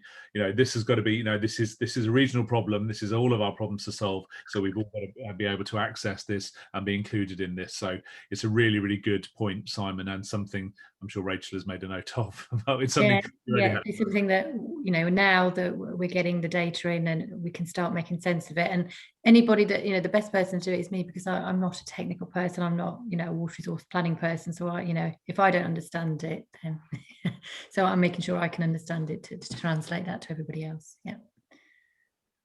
Great question from Nathan Richardson. Should the plan take a position on asking for any new water demanding development in a seriously water stressed region to be water demand neutral, efficient design, rainwater and greywater reuse, and offsetting by supporting savings elsewhere? Hugely sensible. And obviously the concept of water neutrality is something we are really interested in. And again, within our membership, we've got some master planners, some developers. We have local authorities, of course, thinking around this. So yeah, a really, really serious conversation to continue to have, absolutely, and understand the practicalities of that, and yeah, the opportunities that will bring. So yeah, keep putting that in, Nathan. I know many colleagues are thinking around that as well. Paul Sharman, has any consideration been given to utilising the Crowland and Cubbit washes for storage and connecting to the Fens waterway link, Boston to Peterborough wetland corridor? Steve, you're very familiar with that part of the world. Where does that sit in the options? Yeah, I mean, I think Peter, that stuff will come into development of the South Links Reservoir option when they start looking around for flood storage reservoirs to go with it, and actually when they get to a point where they're a bit clearer about where it's going as well, I'm sure it will come into the frame at that point. Perfect. And if perhaps this can be the last question, Henry, for this section, but a fantastic one. Yeah, we have a point from Innes at Ada. How does groundwater supply replenishment? Yeah, we haven't talked about managed aquifer recharge, things like that, have we, Steve, just yet? But Steve. So we haven't, and managed aquifer recharge does have a role to play, but I suspect at catchment level, so quite a local option in it. The strategic stuff, I think, is probably limited to a single scheme in the lower Trent Valley in the Sherwood Sandstone, but the yield from that actually is quite modest in comparison to some of the other stuff that's floating around. So MAR definitely of interest, but I suspect at catchment level. And just finally, David Thomas makes absolutely the killer point that nails it all. No options are off the table. There's no such thing as a daft option, no such thing as an option that we will not consider. And if we close our minds to anything, then this is not going to be the best plan it can possibly be. So yeah, please pile them in, please. Thank you. Okay, Robin, can we move on to item 8, the project updates, please? Thank you. Yes. So what we're going to do now is hopefully a fairly quick fire. And if I can ask speakers just to keep well to their time, as we just have a tiny bit of time pressure this afternoon. Just what we just want to do is run through a very brief overview of the current projects that we have. I think we're starting with Jonathan Glarum from Anglian Water to talk about future fens. I was looking for Jonathan is Jonathan with us? I didn't see Jonathan. Not yet. I think, can I suggest starting with the Water for Tomorrow project? Perfect. Okay, thank you. So probably our largest project from a financial perspective and really exciting one for us is our Water for Tomorrow project, our Interreg grant. And I'm really pleased that Yukori Fadiaro has been able to join us this afternoon to give us an update. So Yukori, I wonder if I could ask you to give us an update and welcome you to the stage. Thank you. You're muted, I think, Yukori, sorry. Yes, I'm off mute now. Good afternoon. I'm trying to see if I could share my screen. Curtis, is that still okay if I could share my screen? You should be able to. I can do it for you if not. No. I'm fine. Fingers crossed, I think. Amazing. Okay. Hi, I'm Yukori Fadiaro. I am the project manager on Water for Tomorrow, working with the Rivers Trust. And I'll be giving a bit of an update on the project. Now, why is my screen shifted? Okay, I'll be giving an update on the project, but I'd like to give just a very short background on lack of justification for Water for Tomorrow and the challenges in our part of the country in terms of water resources. Well, according to the Met Office, this is common knowledge to us all. Eastern England is one of the driest parts of the UK, and we receive, on the average, just under 700 millimeters of rainfall per annum. And Water Resources East kind of also backs up this picture with the 2021 publication stating that we do have, on a worst case scenario, a deficit of over 800 million cubic meters of water in any given year shared across the east of England. And this is actually a shared deficit across sectors. And with the only other way of looking at shared challenges for it to be more sustainable will be to look at outcomes that will be shared across sectors as well. But the thing is, because the deficit is shared across East Anglia, you could see the list of the sectors on the side, there is this challenge also of looking at the current operational framework in terms of water resources management. With the pressures that we've had, such as climate change and all, the current water resources, the framework is indeed challenged and is now not sufficient anymore to address such shared deficits.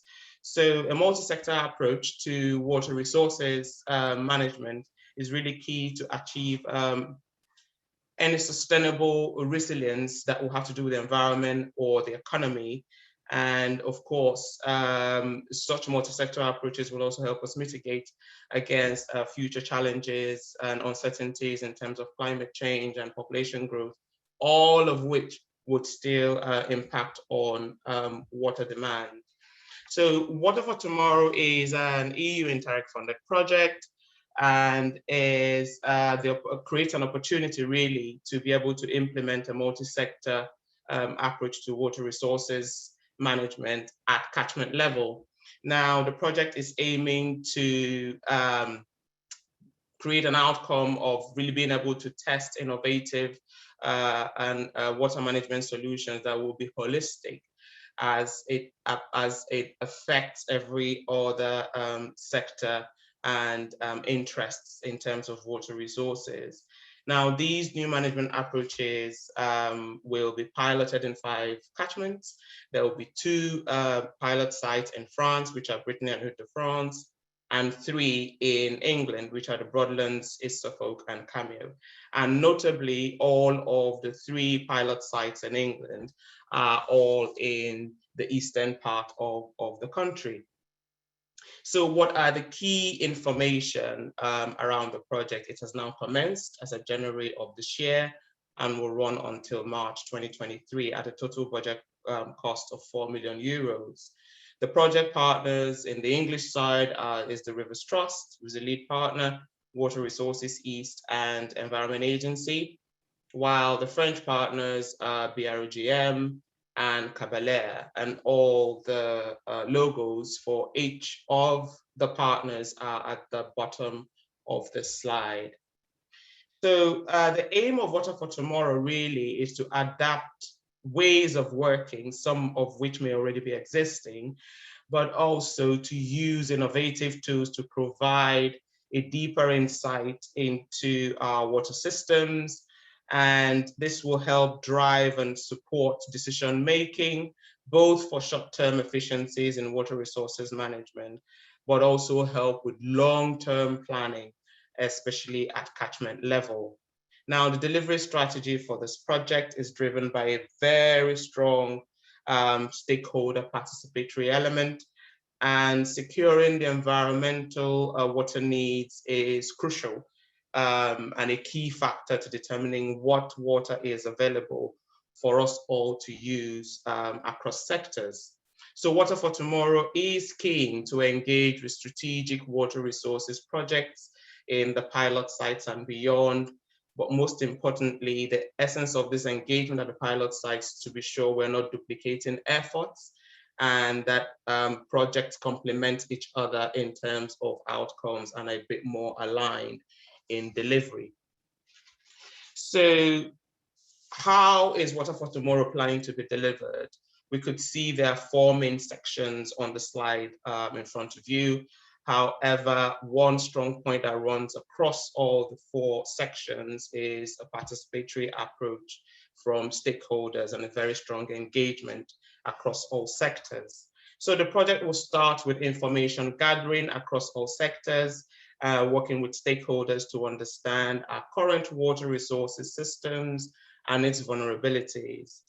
While the phase 2 is now going to put into practice the understandings picked up on the phase 1 element in terms of sector understanding of vulnerabilities, and putting all these information into designing tools and strategies to improve management of water resources.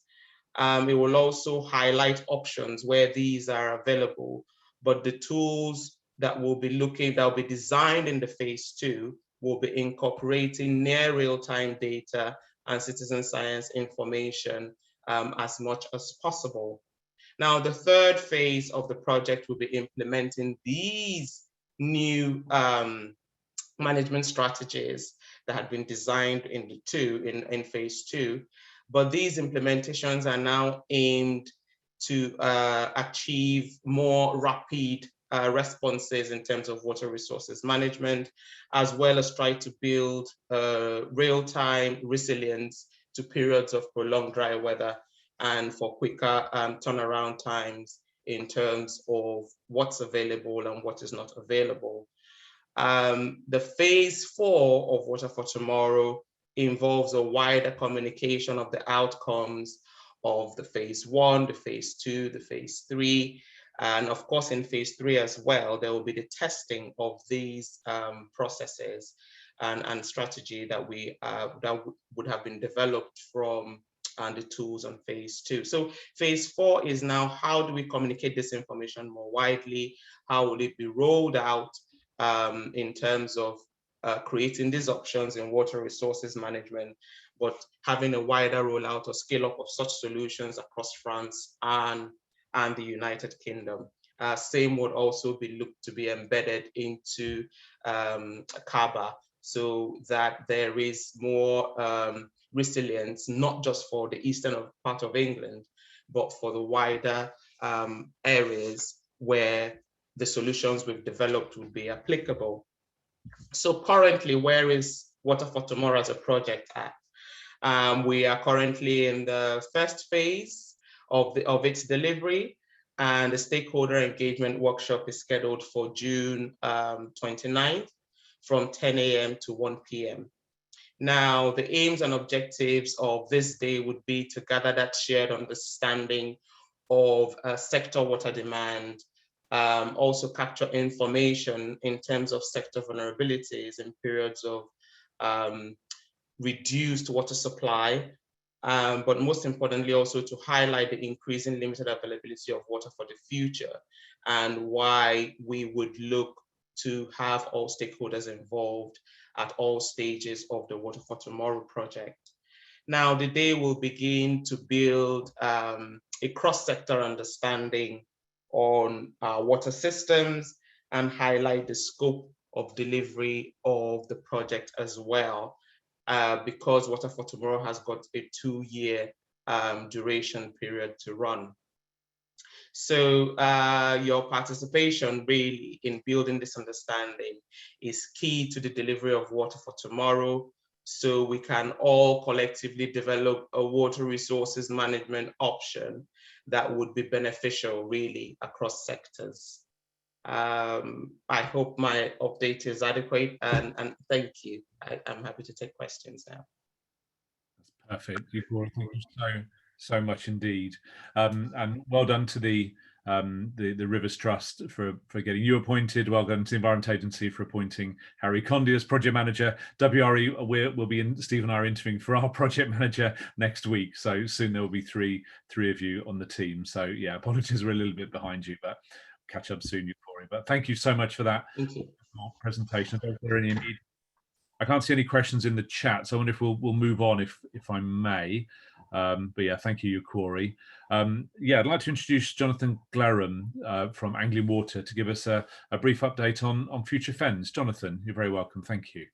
Hi, Robin. I'm sorry I was a bit late earlier. I missed my slot. Apologies. I was on a mid-flow in another meeting. So, yeah. So I was just asked to provide a bit of an update on the future fens work and the flood risk element of that.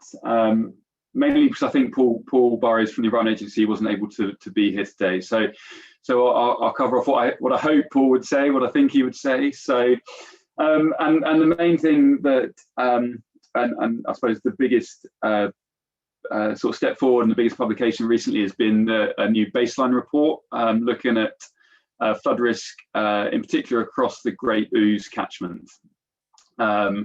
Now, this all forms part of the Environment Agency's wider work looking at flood risk across the fens, and that in itself sits underneath their new national strategy, where there is a dedicated action within the strategy looking at specifically at flood risk within the fens.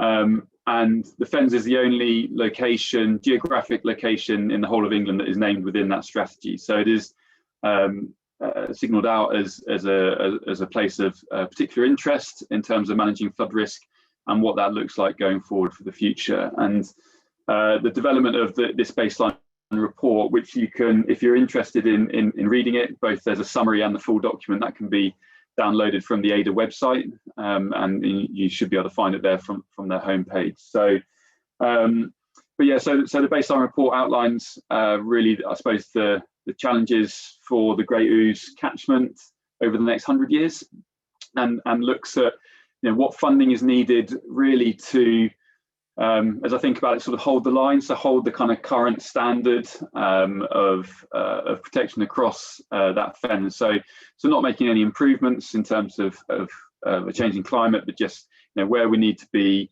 based on our current kind of understanding of that risk. And as you could probably imagine, there's some pretty big numbers that come out of that. So So in terms of the benefits that flood risk provides across the fens, across the Great Ouse Fens, that stands at about 17.1 billion in terms of benefits, and that's divvied up across a whole range of different areas, including obviously properties that benefit and agricultural land, infrastructure, so highways and railways, lots of obviously utilities, and then the natural environment. So that's all kind of pulled together within there, and you'll see in the report the overarching kind of benefits that's delivered through kind of flood risk management to those different areas. But what that means as well is obviously to be able to hold that line over the next 100 years, there needs to be an investment of, I think it's 1.8 billion pounds to keep us where we want to be at the moment. And that in itself, relative to the benefit, seems like a relatively small amount. But where the challenge comes is how that's sort of split across that fenland area. So, and within some of the kind of sub-catchments, a lot of that funding will come from central government through their kind of funding, their existing funding formulas, and the kind of grant and aid process. And then in other areas, and in particular, for example, the South Level, there's a huge funding gap. So about 3/4 of the funding would have to come through partners providing that funding. And only about 1/4 of that would come from central government. So depending where you are within that area, depends on what funding would be available to support that kind of future flood risk management work. And I think that's where, that's where I think, certainly from my perspective, the biggest opportunity is then with working with everybody that's on this call today that I've seen, and yourself, Robin, at Water Resources East, is that what opportunities are there to look at multifunctional infrastructure that doesn't just provide flood risk benefits, but also provides water resources benefits, or habitat, or biodiversity, or amenity, or whatever it might be, that can double up or triple up in terms of its functionality to deliver those wider benefits. And that in itself would then hugely help with those kind of, particularly where there's those funding gaps and those challenges around funding, to support that sort of stuff. And that's, I think, where the work that the Environment Agency are leading on the fens, and the Future Fens sort of workshop that we had last week, start to dovetail together a bit more now, and we can start to see where there becomes much more alignment now, I think, between these two processes that now come together to see what opportunities there really are to start delivering infrastructure that can deliver all these different benefits that we all want to see. So very short and sweet, Rob, and I'll leave it there, and obviously very happy to answer any questions. It is worth me saying just quickly that that's this baseline report is very much the kind of first stage of the work that the agency and the kind of wider task force are looking at delivering across the fens. So with the next stages over the next few years to really understand what the options will be, and then hopefully delivering something at some point in due course. But my hope is that that's very much done in partnership with yourself at WRE and everybody else that's on this call, and not kind of in isolation, how maybe we might have done it kind of siloed in the past. So yeah, I'll leave it there. That's brilliant. Thank you very much, John. There was just a brief comment in the questions from Kenneth Kelly around kind of looking to the Dutch for inspiration here, looking to the Netherlands, so and particularly IJsselmeer as an example. I mean, just very briefly, are you able just to describe some of the work that's already been done with the Delta Commission and other organisations in Holland, please? Yeah, absolutely. Well, I mean, a lot of this goes back 4 or 5 years. I think we went over to go and visit the Netherlands, and there's a place that I saw when I went on that trip that's always stuck with me, which is a international rowing lake, but also a flood risk area, and can also provide water resources, as well as all the other habitat and amenity benefits you get from that space. It's just outside Rotterdam, one of their biggest cities. So, sorry, I muted myself. That's always stuck with me as a kind of fantastic example of what you can do in terms of multifunctional infrastructure. So, and clearly the Netherlands and the fens in the east of England are very, very similar places, but equally very different, in particular around the kind of political structures and all that kind of stuff. And if the Dutch don't do flood risk management, there is no Holland. So it's very different for them than it is for us here in England. But yeah, there's a huge amount that we can learn from them, but not, I suppose, not trying to do a carbon copy. It's about taking the good things and replicating what works, in a English context, not just trying to directly copy what the Dutch do, and thinking that's the silver bullet, because that just won't work for us. We've got to take what they do really well, but adapt that to our own processes and the space that we've got to deliver that, I think. Perfect. No, that's wonderful, Jonathan. Sorry to give you a scare to say you're on, but you're still in another meeting. So I really appreciate it. No, it's fine. It's absolutely fine. Really, really great summary. And lots more to come in terms of fund conversations. Absolutely. Yeah, definitely. Wonderful. Okay, I haven't seen any specific questions for you, Jonathan. So I'll move us along now to our very own Nancy, who's going to come to us around our systematic conservation planning work. Nancy. Yeah, I'm standing in for Sam today. Thanks, Sam sends his apologies, but it's his wife's birthday today, so he thought it might be good that I step in instead. So just a quick one from the SCP process. So our first iteration of the Natural Capital Plan is out already, and we had a presentation webinar on that in April. And you can catch up on the webinar itself, as well as look at the plan and all the supporting documents on our dedicated webpage. And then from there, we are going to have our feedback webinar, which is going to be on the 15th of June. And we're combining that with taking a deeper dive into the technical aspects as well. So for everyone in the organizations, from the participating companies and organizations who want to geek out a little bit on the technical stuff and find out how Biodiversify use their SCP process to actually create the Natural Capital Plan, this is definitely the webinar for you. It has been delayed from the 8th of June, but everyone that has already registered has been informed. Those who haven't, you're all going to get a email in your inbox at 8:30 tomorrow morning with all the details on how to register, so please look out for that. The final Natural Capital report itself is actually due in August. And between now and then, we're going to be focusing on working with SCP participants on how to produce something that is actually useful, making sure that the plan and how it can actually function and operate is the best it can possibly be. So, for example, there's been a huge amount of interest in data sharing at a parish level. So we're looking to release this data under a Creative Commons license, and that ensures that it can't be used for commercial means. So we're still trying to work out the ins and outs and all of that. And then, but as always, if you've got any questions, you can always contact the WRE Central email address or Sam directly. We're very open, and we've had some amazing feedback already just on the first iteration. So we're hoping that as the months go along, we can grow and make it as strong as possible. That's it. Perfect. Wonderful, Nancy. Thank you so much.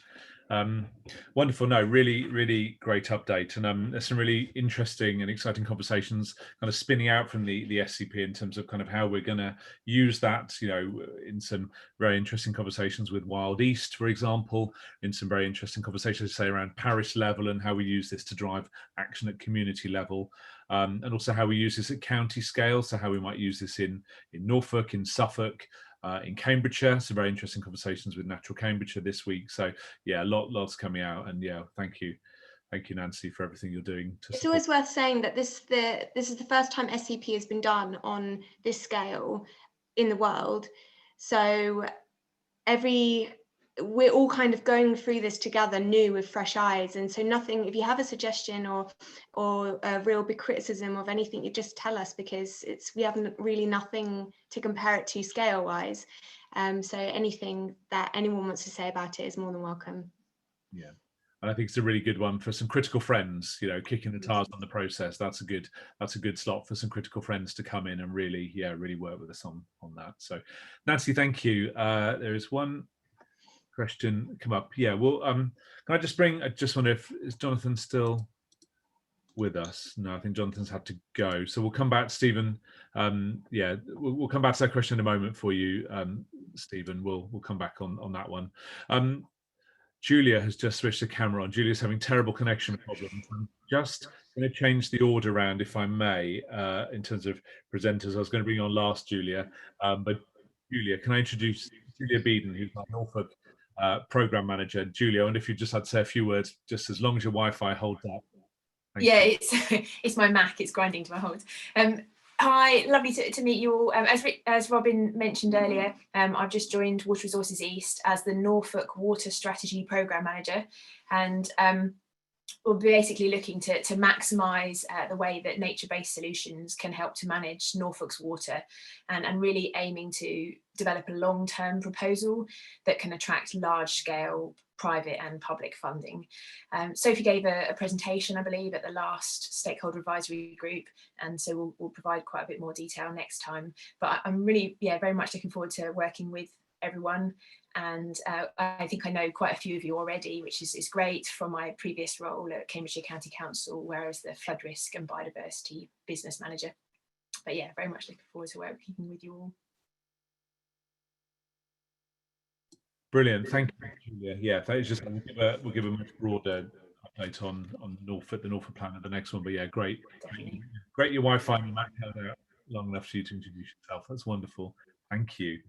I'd now like to welcome, I think he's here, yeah, Majid Kardem from HR Wallingford, who's going to give us an update on a very new thing. And so new, I only sent the email kind of announcing it out to stakeholders last night around some really exciting work around chalk streams. So Majid, the virtual floor is yours. Thank you. Thank you, Robin. Let me share my screen. Can you see my slides now? Not yet. No, not just yet. Okay.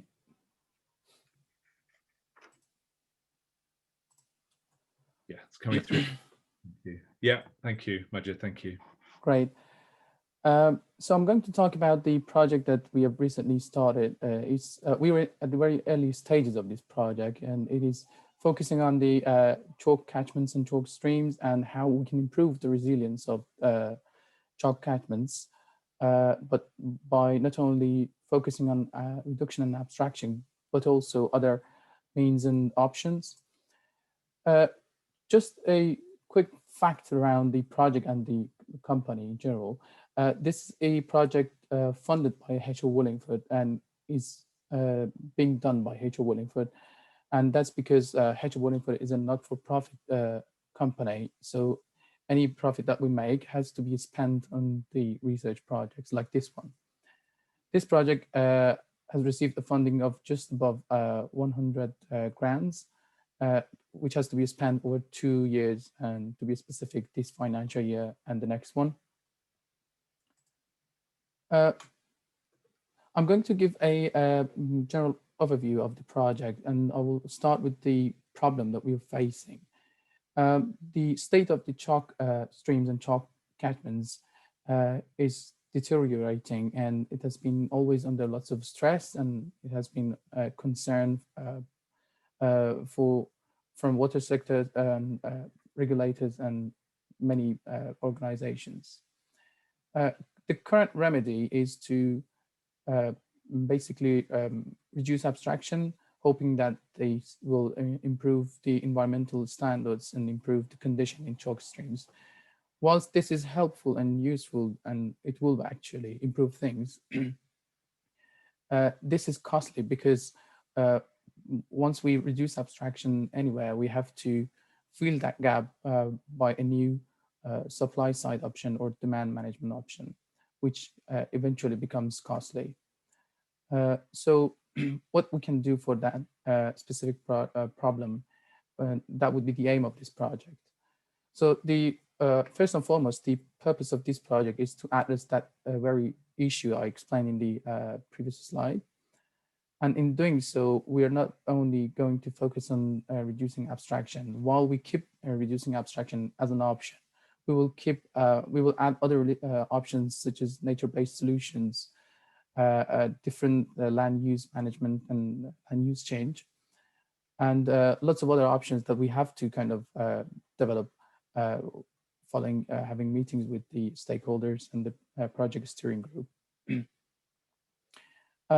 we hope that by doing this project, we have a better understanding of what we can do to improve the condition in chalk streams and chalk catchments by, for example, planting trees, by doing river restoration, and lots of other things that presumably reduce the need to reduce the abstraction. And the output of this project will be a tool and a framework, of course, that allows us to have this sort of trading off and balance between different options and their impact on the system. For the pilot area, we had a discussion with Water Resource East, and we have selected 3 pilot areas and 3 catchments.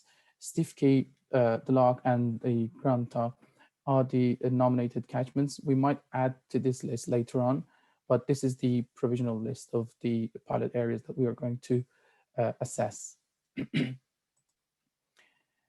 As a part of this project, we have developed we are actually developing a steering group. Like Robin said, I think it was yesterday that Christy kindly set up a doodle poll to invite relevant organizations to help us form this project, and we want to make sure that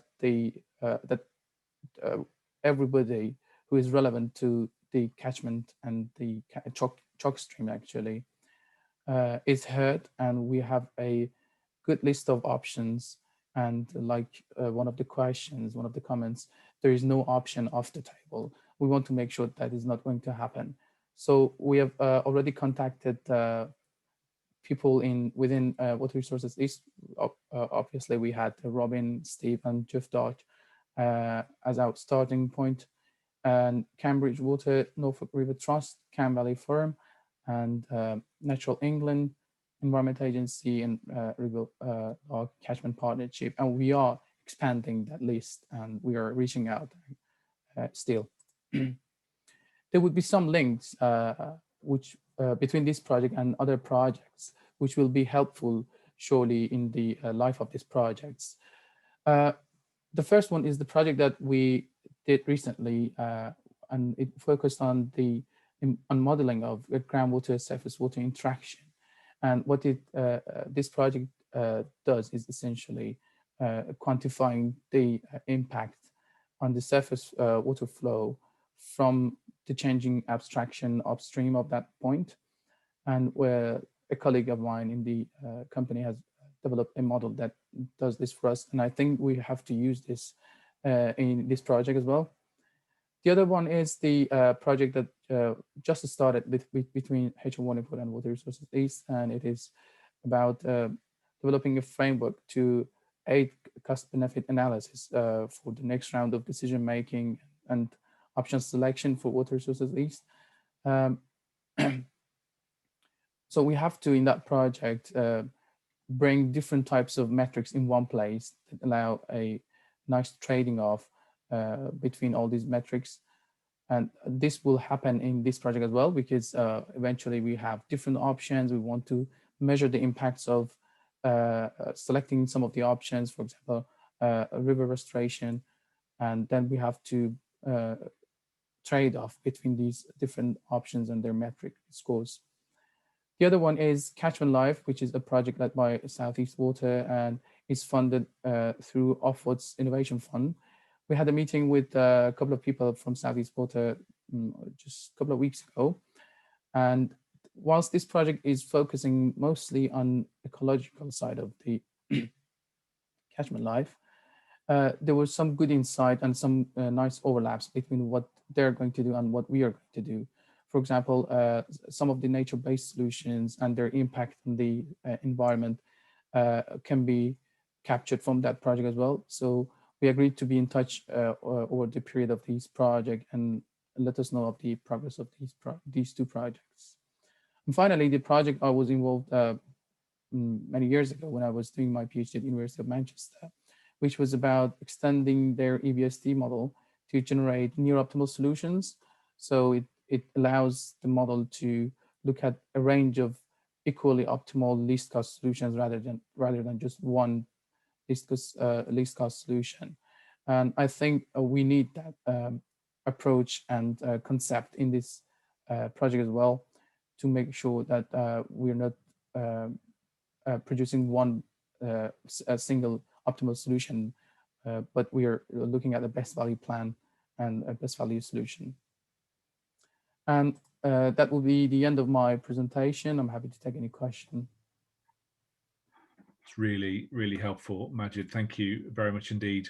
It's just one organisation and one person who, to my embarrassment, I missed off my email last night just announcing this, and so wasn't on your logo list. But Jessica Prest from Cambridgeshire County Council. Cambridge County Council are heavily involved in some of the work in the grant already. So yeah, they will be. Yeah, Jessica, you'll be invited to the steering group as well. So. Okay.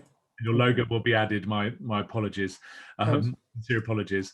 And just a useful observation from Andrew Alston, who is a landowner farmer in Norfolk. Around some of this work has already been done on the Stiffkey River catchment. So again, there's some learning that we can already bring in, which is absolutely fantastic. So yeah, and this is, again, the how this fits in. We've got the work to do in the grantor. We're really keen to do some work on the Lark with the River Lark Catchment Partnership, because there's some really interesting ideas in there. And the Stiffkey we've picked because that's somewhere that the Norfolk River Trust there's a lot of data and information already on as well. So we're trying to pick different contexts and different streams. So I think the thing I'd like to say, Majid, is huge thank you to HR Wallingford for making £100,000 of research money available to Water Resources East and its partners. So over the next 2 years, so really grateful to you and really looking forward to working with you. As I'm sure you can, any stakeholders who have a strong interest in chalk streams, you can see there's a lot of opportunity to shape this project as we move forward to create something that works for us all. So yeah, really excited about working with you, Majid, and thank you again. And thanks for your time this afternoon. Thank you. Yeah, welcome. It's a pleasure for myself and for HR Wallingford to be working with Water Resources East. Really. Brilliant. Thank you. Thank you, Majid. Okay. And just there's a question, Simon Fisher. Yes, absolutely, Simon. We will give you Julia's contact details. So yeah, most definitely. Let me just look now. So okay, no more questions. So one sector, one area that we haven't heard a lot about this afternoon, but I'm going to hopefully write that wrong now, is the energy sector and some of the work we're doing around kind of the energy sector. And I'm delighted that Andrew Slaughter is able to join us this afternoon, just around some of the work we're doing around the energy and water system. So Andrew, can I invite you to the virtual stage this afternoon to take us off, talk about something slightly different, please? Thank you.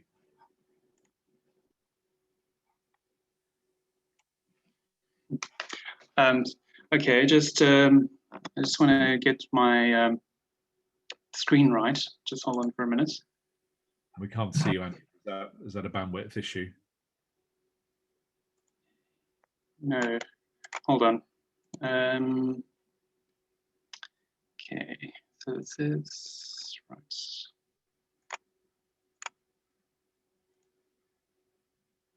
Okay.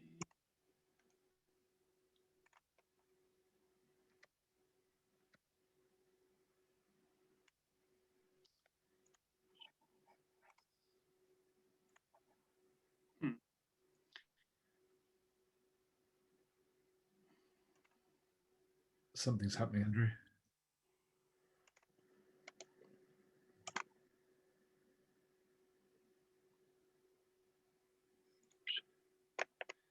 Okay, just hold on. I'm just having a bit of a problem. Okay. Kirsty, have your presentation. Kirsty, share slides for you. Can you see my screen? Almost. It's just coming through now. Yeah, almost. It says you've started screen sharing. Okay, can I go ahead? No, can't see a slide yet. Can anybody see a slide? That's very odd. We'll edit this bit out. Go live, don't worry. Seriously, you can't see my screen? That is very weird. No. It's just a plain black square that we can see. Yeah. Okay. Andrew, you might be able to send it to Kirsty, and then Robin can vamp for about 5 minutes, 2 or 3 minutes while we get those slides over. That's a good point. You're able to just email it over to Kirsty, and Kirsty can share the screen. I'm wondering, let me just close PowerPoint and open it again. Maybe that's the issue.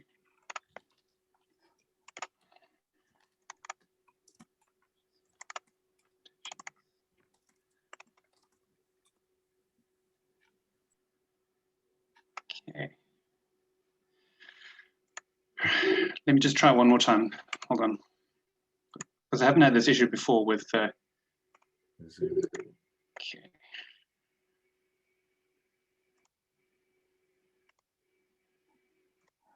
Can you see it now? No, No, I'm afraid we can't see your slides. Would you be able to just give a verbal presentation? Okay, I can try. Sorry, Andrew. Then we can hear you, but we can't see anything. We can't see you, and we can't see your slides. So if you'd like to give a verbal presentation, would you like to start? Okay, I'll start now. Okay, so what we're doing is we identifying the implications and opportunities of water energy linkages for Water Resources East. And so this is a project in collaboration with Water Resources East and the University of Manchester. So within the University of Manchester, my name is Andrew Slaughter, and the other two people working on the project are Jose Gonzalez and Julian Haro. So as an introduction, there's a lot of uncertainty associated with future UK energy sector water demands. And this is mainly related to changes in energy technologies. So with these changing energy technologies, some of them might consume a lot of water. And in that regard, I'm referring specifically to hydrogen production and possibly gas, carbon capture, utilization and storage. So the Joint Environmental Programme, which is another collaborator in this project, they've predicted that energy water consumption will decrease up until the 2020s as water cooling decrease, like coal stations that require water cooling come offline. But after the 2020s, there will be increases in energy water usage related to these changing technologies that I mentioned. So there's likely to be competition between the water sector, the energy sector, and possibly the environment. And so that's what we're trying to look at within this project. So within the water sector, there is consideration of long-term trends in water usage, and therefore there should also be consideration of long-term trends in water usage by the energy sector. And this is because water supply planning is done over long time horizons. So water supply infrastructure can take 10 to 20 years to design, permit, and build. This is in contrasting with the water sector. The energy sector is not centralized and lacks a planning framework. So we would like to demonstrate whether the current water plans are sufficient to ensure socioeconomic development and resilience under future energy water demands. And at the same time, the energy sector will want to ensure that they have sufficient water rights to transition to a UK net zero by carbon by 2050. So there are twin challenges of obtaining net zero carbon and managing water scarcity. So that emphasizes the need for synergies between water and energy. So within our study, our study is a 4-month scoping study with Water Resources East, the Joint Environmental Programme, and University of Manchester. So it's a collaboration. So the first aim is to, well, we're going to ask two questions. What are the potential implications for the water sector of future power sector demands? And what are the needs and opportunities of future management and planning of water energy systems? So within the study and within this presentation, I'm going to discuss what we're going to do in terms of a vulnerability assessment of Water Resources East under future energy water demands, and identifying possible synergies between the water and energy sectors with a focus on water sharing. So, yeah. To interrupt, but your slides have now come through, so we can see them. Oh, okay. Okay. So let me show the full presenter view. Okay, great, fantastic. This is perfect because I can now show some results. So within the first aspect, within a vulnerability assessment of Water Resources East, we're going to be using the Water Resources East Power WR model, which other people have mentioned during this discussion.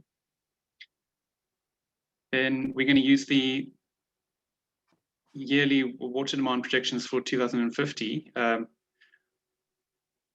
The first issue within this process is that the energy water demand projections are at a yearly time step, whereas the model works at a weekly time step. So we first need to disaggregate those projections to weekly. So what we're going to do is we're going to use weekly profiles of residual energy demand. So what we mean by residual energy demand is basically total demand that can't be met by renewables. That's wind energy and solar energy.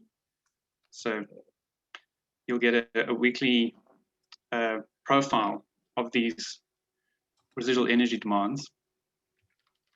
And these will be based on historical data scaled to 2050 projections.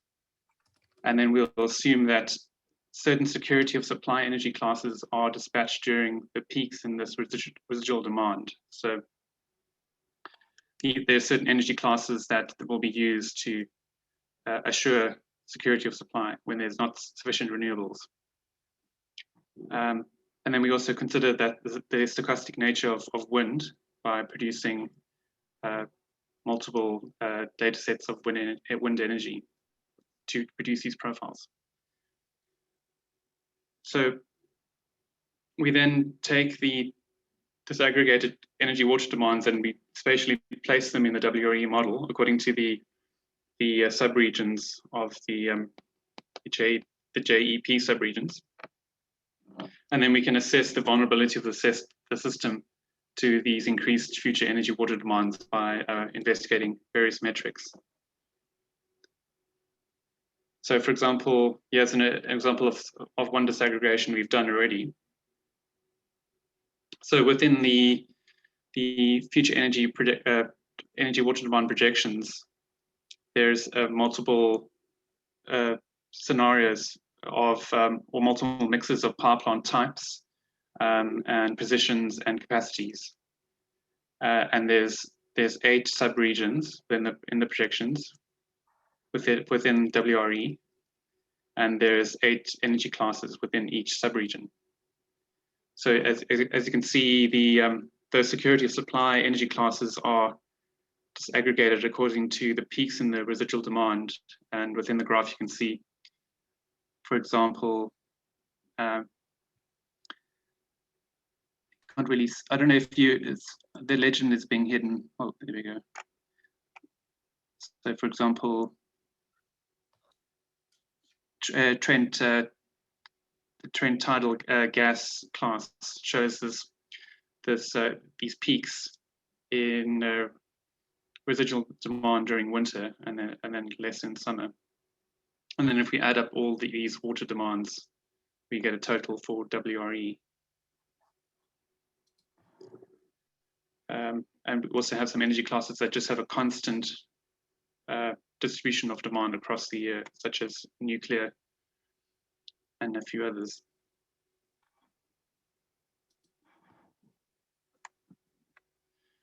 And then what we're also going to do is look at synergies between the energy and water sectors in Water Resources East, mostly focusing on water sharing.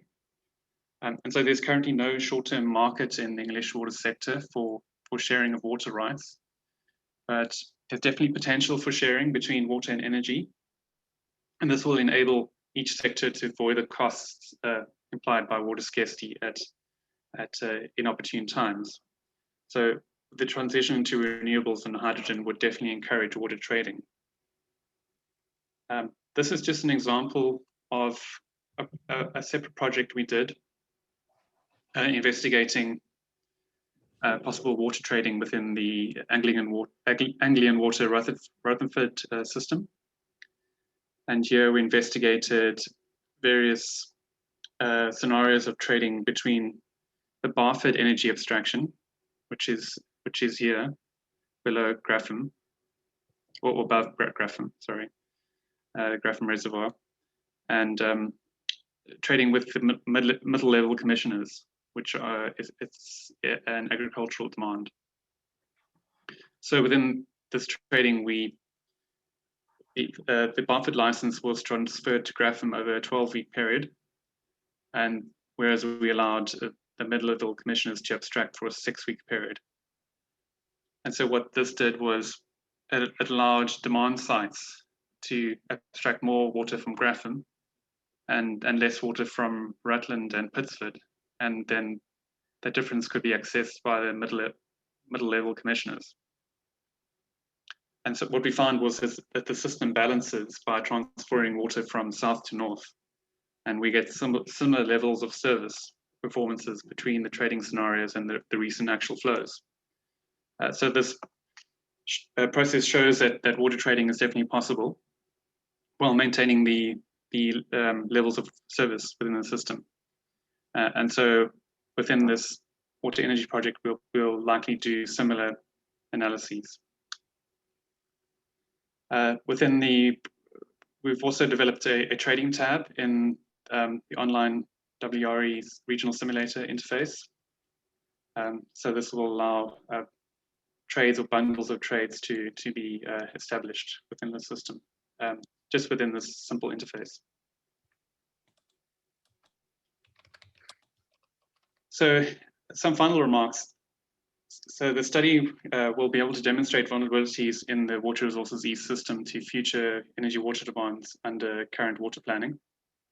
And then we will also investigate the potential for water sharing between the water and energy sectors. And it's important to note that this is a scoping study, and the results hopefully will be able to guide a more in-depth study at a national level. That's it. Thank you. Wonderful. Thank you very much indeed, Andrea. Sorry for the IT problems. Andrew, just got one very, very quick question, and I will hand back to Henry. Just a question from Paul Leinster, just around will the water needs for both hydrogen and carbon capture and storage be highly spatially specific? So is a lot of this going to be close to coastal areas using desalination? Yeah, what are your thoughts around kind of spatial, spatial location of some of our water needs here? Well, the Joint Environmental Programme is wanting us to use their regional representation. So they're not happy with us showing specific locations of power plants. So we have to use their regional representation. And that's obviously going to be something we'll just have to represent in the model. Currently, the model only represents one energy water abstraction. So we will have to adapt the model to represent those regions as in the Joint Environmental Programme. Steve, did you want to come in? Steve? Yeah, I think there are a couple of JET people on the call, so they may want to answer this, but I think actually the answer is the market will determine where these things go. So if I was set on JET, that's what I'd be saying, and specific locations, acceptable in planning terms, but perhaps not in the real world as far as the energy markets go. I don't know, Jenna's on. I know Jenna's on the call. I don't know if you want to add to that, or Neil, perhaps. I don't know that we're going to be able to bring people in and get them as panelists. That might be something we discuss offline. We're just very short of time, Steve. So yeah, apologies, Jenna. Apologies, Neil. And just very quick question: small modular reactors, Steve or Andrew, around particularly in Finland. Question from Claire Higson. Any thoughts on those? Nothing that we've thought of so far. Okay, clearly, because let's pick that up with you, Claire. Let's keep talking. We're talking regularly with you. Let's keep talking with you. So, yeah, thank you very much. That concludes our project presentations. Thank you very much to all speakers and everything. Wonderful. Thanks for the questions. I'll hand back to Henry and Paul, perhaps just for a couple of closing comments. Thank you. You're muted, Henry. Sorry. Thank you all very much for your presentations. And I think everybody now realizes the huge volume of work that's facing us in the next 15 months. So the only way we're going to be able to come up with these solutions is by working together and sharing our knowledge and collaborating in the truest sense. And I'm sure that Paul is very much aware of that need, but with his experience, I can think of no better person to lead the Water Resources East board. So for the last word, Paul, is yours. Thank you so much. Thank you, Henry. And just again, thank you on behalf of all of the members and of the board for how you've set this up and how you've established it, and the range of issues to be discussed just shows the breadth of interest in this. And I think one of the other things that really struck me was when you look at the 170 or so different logos that are there, it again just emphasizes the great sector-based approach that needs to be taken in this. This is not just droughts for public water supply. This is a much broader set of issues that needs to be engaged with. And I'm looking forward to those challenges. I'm looking forward to meeting up. Hopefully the next time we'll be able to do this face-to-face, or gradually get to back to face-to-face engagement to really have some of these more interactive discussions, which I think when we're dealing with some of these tricky issues, we're going to have that level of engagement. And some of that engagement, I don't think is, although Zoom has got incredible power and is able to do things that most probably you can't do through face-to-face, face-to-face will be required when trying to come up with solutions to tricky problems. So thank you to everybody, and looking forward to working with everybody as we go forward. Thank you. Thanks, Paul. And a big thank you to Robin and to Steve and to Rachel and to Nancy, Kirsty, Julia, the team. We couldn't do it without you. Thank you all so much. And that's the end of our webinar. So thank you all so much. Bye-bye. Bye-bye. Thank you.